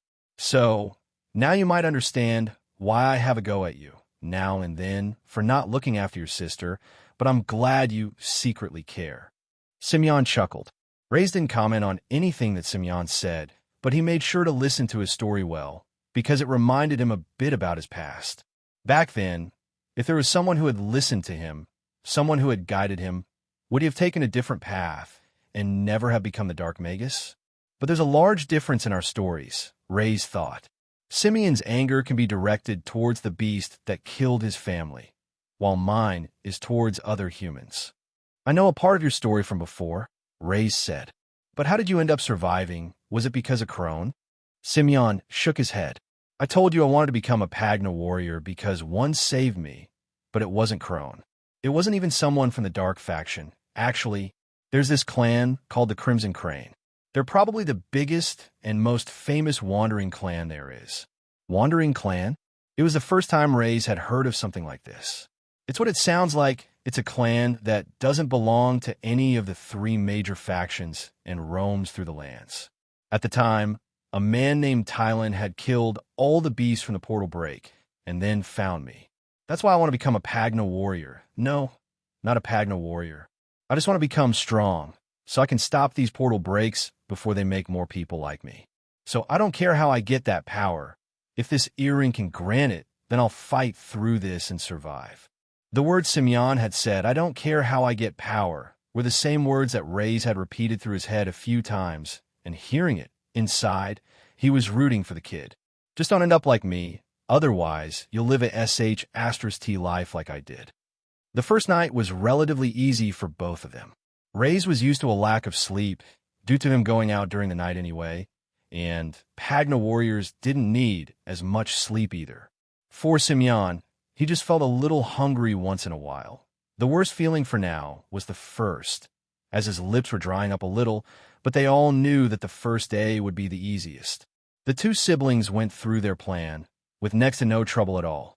They informed Crone that Simeon was feeling sick, and when he went to check on him, it certainly seemed that way. Simeon had managed to stop Crone from taking him to the physician, saying that he would get better in a few days just with some rest, and if he wasn't better after 5 days, then they should take him to the physician. It was quite surprising how slick Simeon could be with his words. Things went by quite quickly, and Raze was also surprised by the determination of Simeon. He had come in a few times and could see nail marks in the palm of his hand. While the two of them were away, he must have been close to dozing off, but had tried to inflict pain on himself in order to stay awake.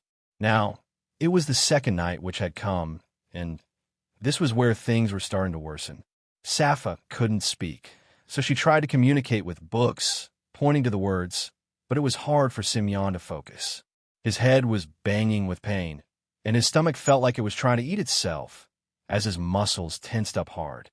When he tried to look at the words, he was reading them, but they weren't registering in his head, as if he knew what he was saying but didn't understand the words. I don't understand, okay, Simeon shouted, as another wave of the hunger pangs came over him. I'm sorry, Sappha. It's not you. You know, it's just everything I'm going through. Please, whatever I do, if I snap at you, shout at you, forget all of it.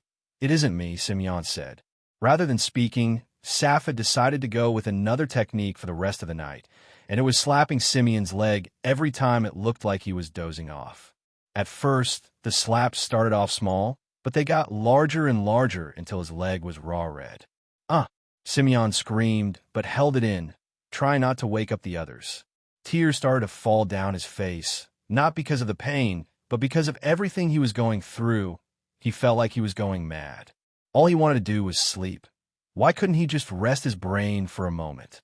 The second day had finally come to an end, and Sappho was thankful that she didn't have to go through the third night with Semyon because she had no clue how she was going to help him get through it. Seeing everything, she began to tear up but made sure that Semyon wasn't there to see her tears.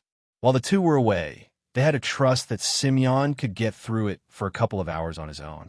The children were busy having breakfast when they heard a loud horn noise from the outside.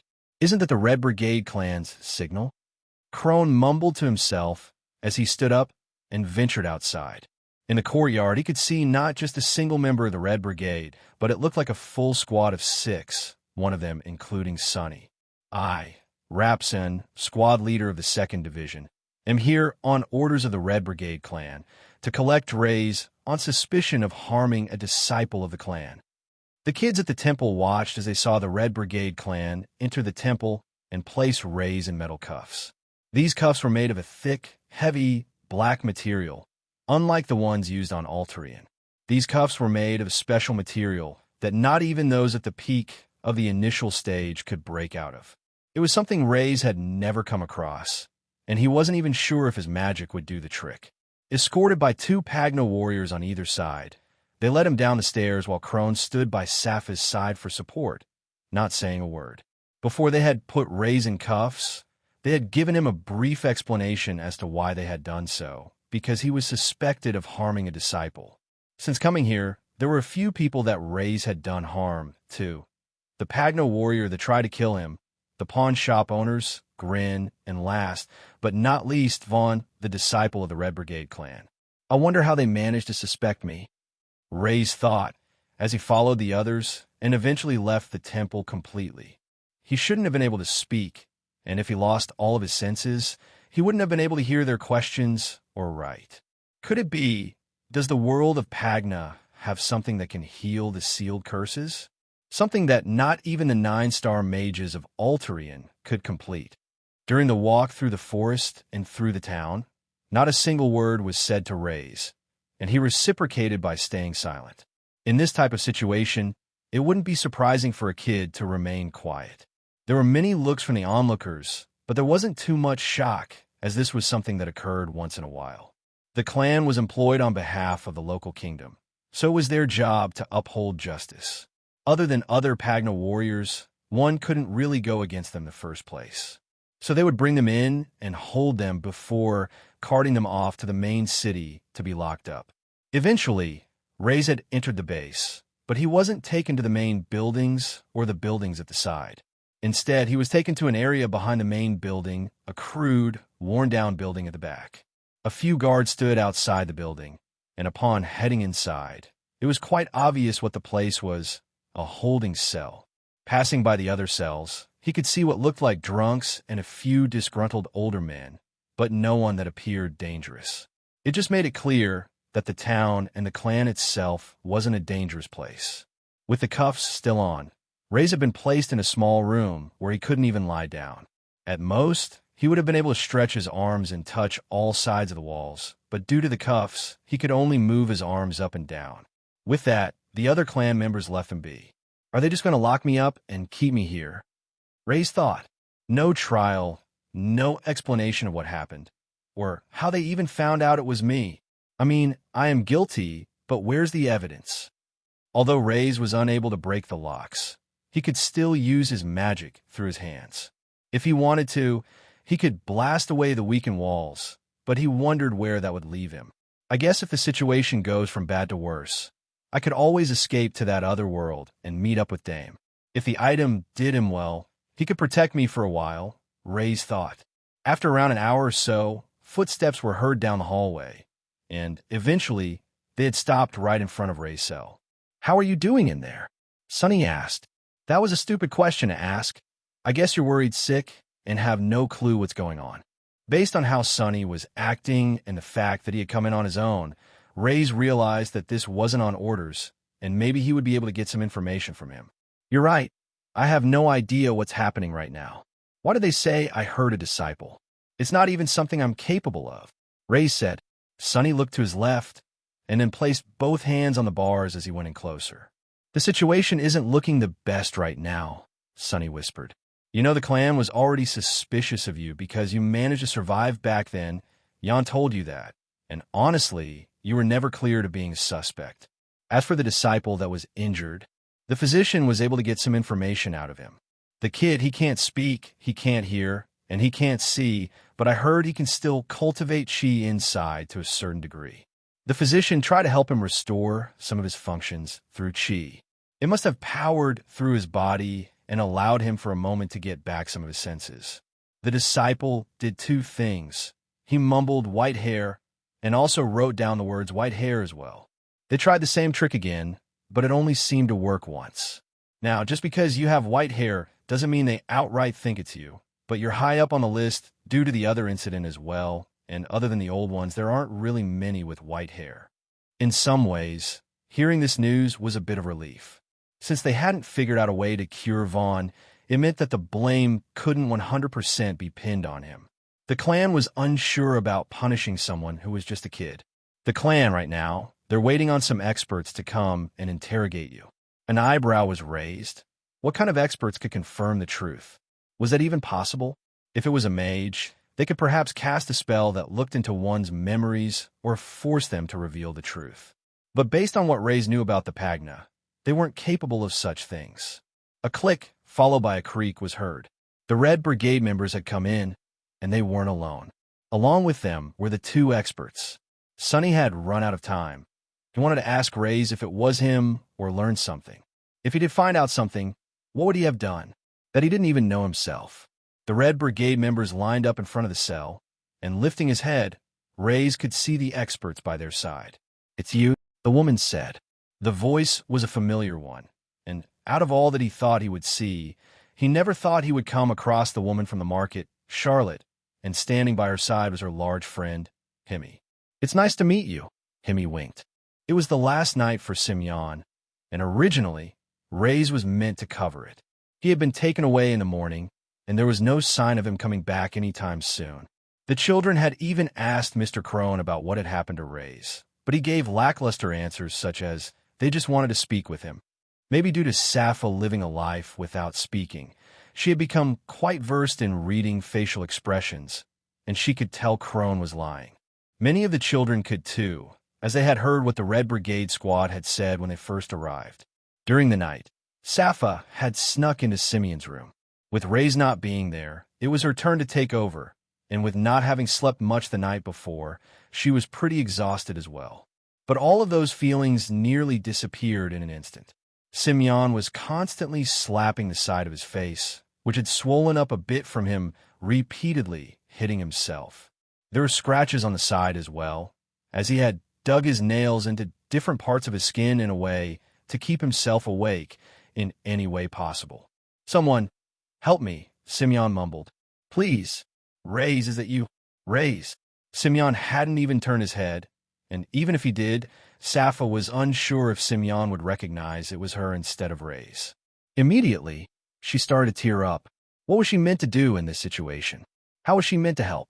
The person that Simeon was calling for wasn't even here, and Simeon had no clue what had even happened to him now. If she did anything to inform him that Raze had gone somewhere, would his hope be lost? Moving closer, Sappho eventually climbed on the bed. She could see Simeon was still slapping his face. His eyes were fluttering in and out. It almost looked like he was having a seizure while awake. When she sat by his side, she went to grab his hand. "No, no," Simeon shouted. "I need to stay awake." With his other hand, he started to dig his nails in his Sappho now, drawing blood, but she didn't shout and kept the pain in. If this was a way to help Simeon get through this, then she would. Inside the cell, Raze was looking at the orange-haired girl with the beret hat on her head. She had stood out to him in the market stall that day, so she was easily recognizable, and the large man in the brown overcoat stood next to her. These two, they must be the two experts that were called in, but they aren't dressed like members of the Red Brigade. I remember the girl was even asking about me helping her out. I thought we might meet again, but I never expected it to be in a situation like this. I thought it was too good to be true for there to just be a wandering Pagna warrior in a town like this, she sighed. The way Charlotte was talking made it sound as if they had already decided that he was guilty, which he was, but it still frustrated Raze to no end. "Who are you guys?" Raze asked, wondering what it was that they could do that the others couldn't. "My name is Hemi, and this is my assistant Charlotte. Himi introduced the two of them as if they were in some type of formal meeting, even placing his hand out. We are part of an organization that works with several clans across the continent. One of the Red Brigade members cleared his throat, interrupting them, clearly trying to inform them that this matter wasn't so important. Himi gave a glance back and shook his head a little. You guys understand nothing about trying to get the truth out of people, but very well, Himi straightened his stance. The important thing is we will be the ones that will be running this interrogation, so we shall get to know each other very well. Letting Raze out of his cell with two standing by his side and one behind, they walked over to the main base. The large man was humming along as he stepped 1 foot in front of the other. The way he acted, it was almost as if the situation had occurred 100 times, and this was just something that he was doing again, going through the motions. After entering the main base, they walked to one of the large rooms that Raze had been in before. It was the room that belonged to Head Elder Yon. As they walked in, he was present with his back facing away from them. Raze, Yon called out, saying his name in a tone the same way a father would who is disappointed in his own son. I was hoping that things wouldn't have come to this honestly, but too many coincidences have occurred that don't stack up. Truth be told, these two were going to visit you at the temple to question you about the day your family died. You see, they have their ways of getting the results that we need. Anyway, with what has happened to Vaughn and him claiming it was done by someone with white hair, we couldn't let you escape before learning the truth. Jan finally turned around and walked toward the exit. Just before he passed Raze, he stopped and looked him directly in the eye. For your sake, I hope it's not you, Raze, Jan said. The whole situation, it felt like déjà vu to Raze before. Having been placed on trial, the truth of a certain situation was trying to come to light, and in the process, a world of lies had been unraveled, and all of the blame had been pinned on Raze. How ironic. Maybe this is what I deserve, but I wonder, why did the elder leave the room? Wouldn't he want to hear what happened from me himself? Not only that, but there wasn't a single guard in the room. Instead, Charlotte just led Raze to the center before taking a couple of steps away. Aren't you afraid? Raze asked. Afraid? Charlotte chuckled. Why would I be afraid of a nobody like you? I'm a Pagno warrior, and only you two are left in this room, with such a dangerous criminal. I'm surprised they would allow such things to happen, Raze continued to say. He was trying to evaluate the situation. If he took these two out, he could quickly use one of the crystals to teleport and open a portal to the other dimension. They left at our request, Himi answered. What we do isn't allowed to be seen by anyone, but don't worry, you won't remember what happened to you, whether you're guilty or not. Honestly, I don't like doing things this way, but I guess things are just so much easier when you have a helping hand. Himi nodded towards Charlotte, who raised both of her hands up, pointing them straight at Raze, and her eyes started to glow slightly white, while her hair slipped out from her hat and started to float about in the air. There's no doubt about it, they're using magic. And in this world, a 9-star mage was the pinnacle of being a mage. They had the power to change and shape nations, and in a way, it sounded a lot like the deity Pagno warriors. With Raze having been one himself, he knew immediately what this was. She's using magic, there's no doubt about this, Raze thought. But I thought magic didn't exist in this world. I'm certain it doesn't, yet she is using it right here and now. Wait, let's try to think about this. Before they had sent the rest of the clan members out, was it because they didn't want them to see what was going to happen? So that means there's a chance that, just like me, these guys are keeping a secret. I should have known, if there was a way for me to come to this world, then it meant there's a good chance for others to do so as well. Now, knowing what the situation was, Raze was trying to figure out how to use this information to get out of the pickle he was now in. When mages were fighting against others, it was knowledge and experience that allowed one to win the fight. The girl, she's using light magic, and using a skill that allows her to find out the truth, Raze realized. That means she has to be planning to look into my memories. If she saw what happened, then everything would be clear, but what Raze was unsure about was just how much of his memories she would see. Would she see the memories of the body that he was in at the moment? If that was the case, he didn't mind so much, but if she was able to see memories beyond that, the memories of the life Raze lived while he was the Dark Magus, there was no chance that she would let him live. I can still use magic myself, but if she's a light magic user, it will be very hard to best her with my dark magic. It was bad for a mage to just learn one element, because one attribute could best another. Dark magic was strong against lightning, while lightning was strong against light, while light was strong against dark. There's also that other man to consider as well. If he's in the room, he can most likely use magic as well. I'm not confident I could beat these two, especially with all the other Pagna warriors as well. There's only one way I can get out of this. Taking in a big, slow breath, Raze had to be ready. He had to be ready for the next outcome, because he wasn't sure that this would work. Wait! Raze shouted. Are you from Altrian? Immediately, the glow around Charlotte's eyes started to fade. She had yet to use her spell, but her hands were already going down to her side. With her mouth wide open, she could only say a few words. No way. Ha ha, this is splendid, Hemi said, with a voice and a face full of joy.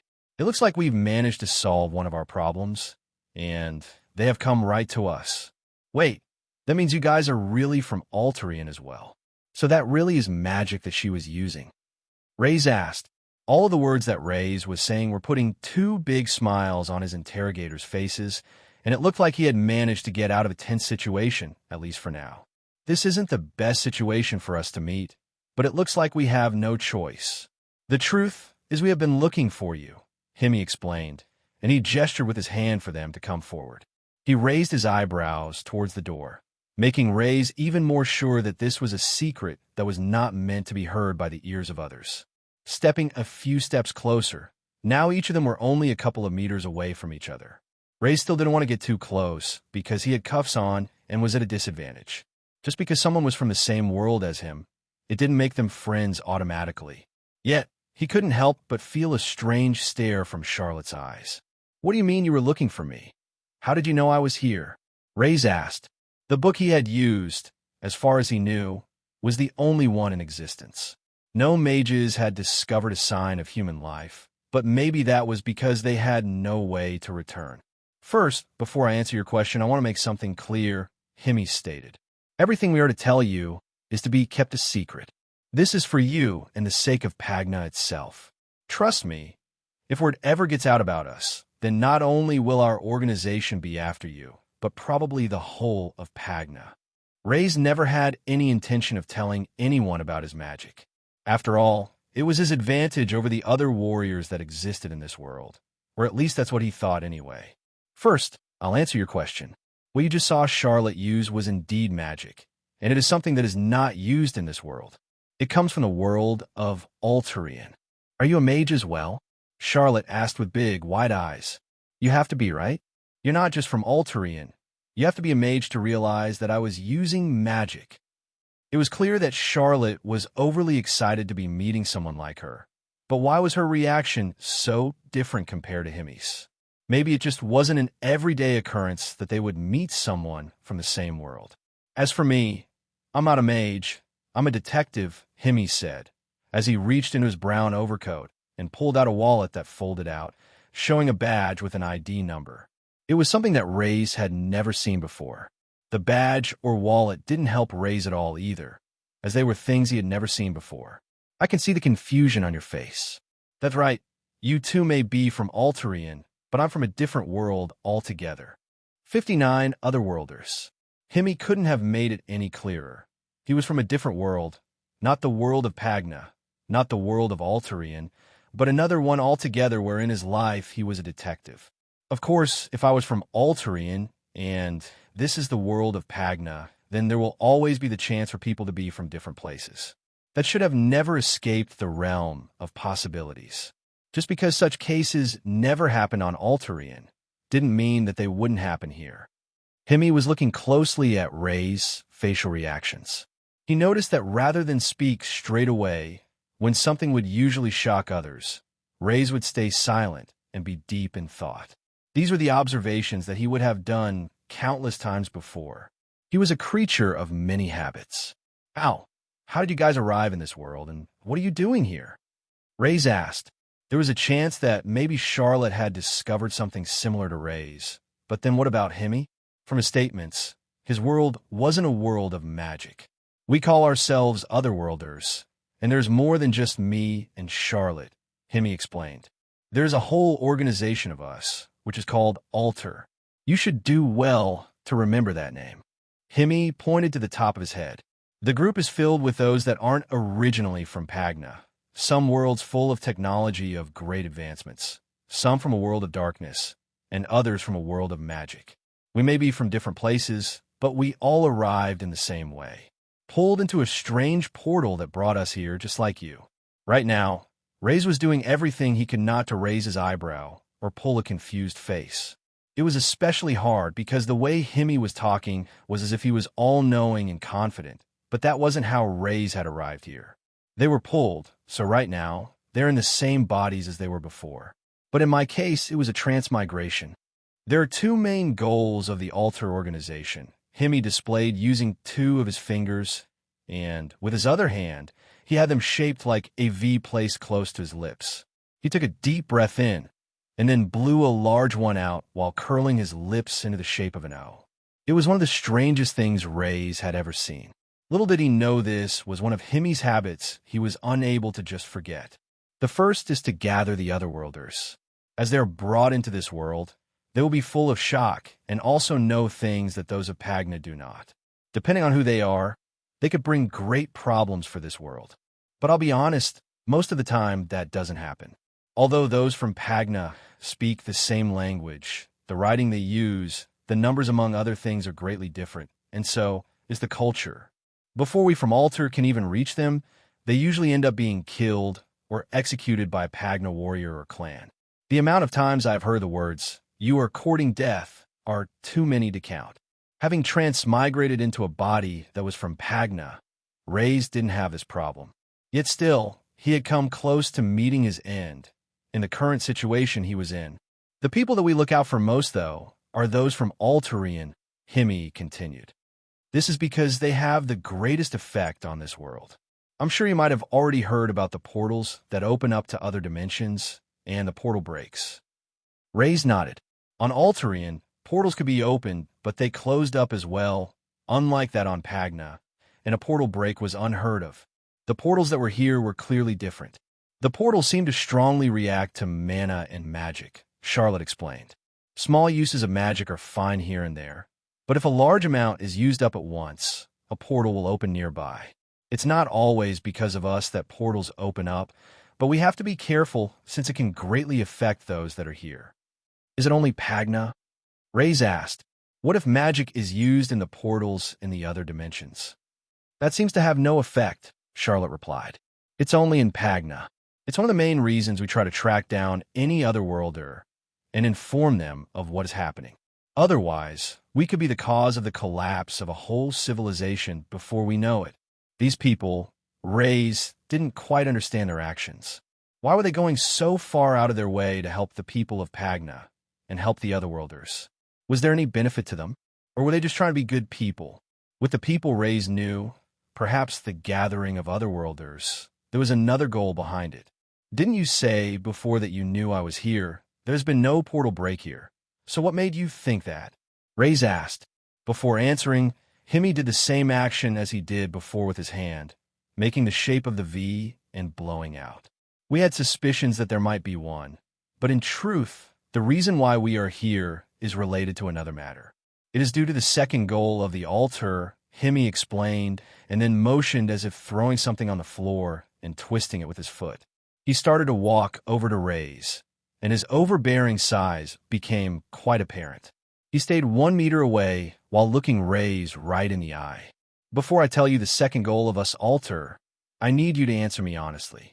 Are you the one behind the murders going on in this town? And are you the one that did harm to that disciple? Hemi asked.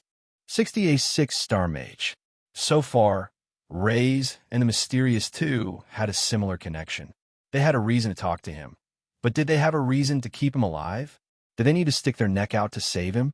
Perhaps that was the reason why they were even asking such a question, and depending on how he answered, it would depend on how they would deal with him as well. In these types of situations, usually the best types of lies are ones sprinkled with a bit of truth, Raze thought. For now, It's best that they don't know that I transmigrated here rather than being brought over like them. I can't just trust people. The two matters are unrelated, Raze explained. Just like you, I was brought here into this world, but it was quite recent, and when I came here, I found myself in a household full of the dead. I had no choice but to pretend that I was a part of their family. Himi stood close, observing everything, the movement of Ray's hands, the way he stood, and the tone of his voice when he spoke. I later learned that there had been several family deaths in this town, and since I was the only survivor, they had been suspecting me. As for what happened to the disciple, that was a fault of his own. I recently obtained an earring. It turns out that it was a sealed item. The disciple had stolen it from me. My guess is that he must have failed in breaking the seal, and now it's cursed him. The change across Himi's face changed drastically as his eyes opened wide, and he turned to Charlotte. I think he's telling the truth, Charlotte said. The item he's talking about, I could tell it was special as well, but I didn't have time to check it out properly to think it was a sealed item. Himi didn't say whether he believed Raze or not. Instead, he was stroking the stubble on his beard several times. I don't believe you completely, Himi said, but it is my job to be suspicious of people. Ray's fingers were twitching. Was this a situation that he would need to fight out of? But then why would the detective tell him he didn't believe him? However, I don't think you were the cause of the deaths that have been taking place, and Charlotte is vouching for you. So whatever you're lying about, it's not one of those things, Himi explained. This detective is a lot better than he looks. Raze thought, the reason we are here is because of the constant deaths that have been taking place in this town, which is related to the second goal of the altar. Our group is far and wide. We have people in every part of the faction across the continent in a number of different positions, and this is all for the safety of Pagna. Our group obtains and locks away items that are powerful enough to change the world. Just like how we otherworlders come into this world from time to time, it seems that strange items that are capable of doing things that are unimaginable come into this world as well. Our organization considers us protectors of these items. For if even a single person was to get their hands on them, it would be able to change the world. They are just as highly regarded as the deities in this world. However, a lot of these items seem to also come from the other dimensions that open up in this world. We believe that the dimensions are linked to human civilizations that no longer exist, that lost their battles to the beasts, but in their worlds, there are still things that carry great power. In the past, one from the demon faction was able to obtain one of these items, and they had literally turned into a demon on Pagna itself. It had taken the two other factions to team up together to get rid of it. Do you know the item grading system of mages? Charlotte asked. Yes, common, uncommon, rare, elite, unique, mythical, legendary, god-tier items, Raze replied. Correct. These items that we gather are considered mythical and above. This gave Raze a bigger idea of the full picture, and he wondered just how many of these items they might have had or were protecting. Is it possible they could have something that even I could use? With these, I could even topple the Grand Magus Eider.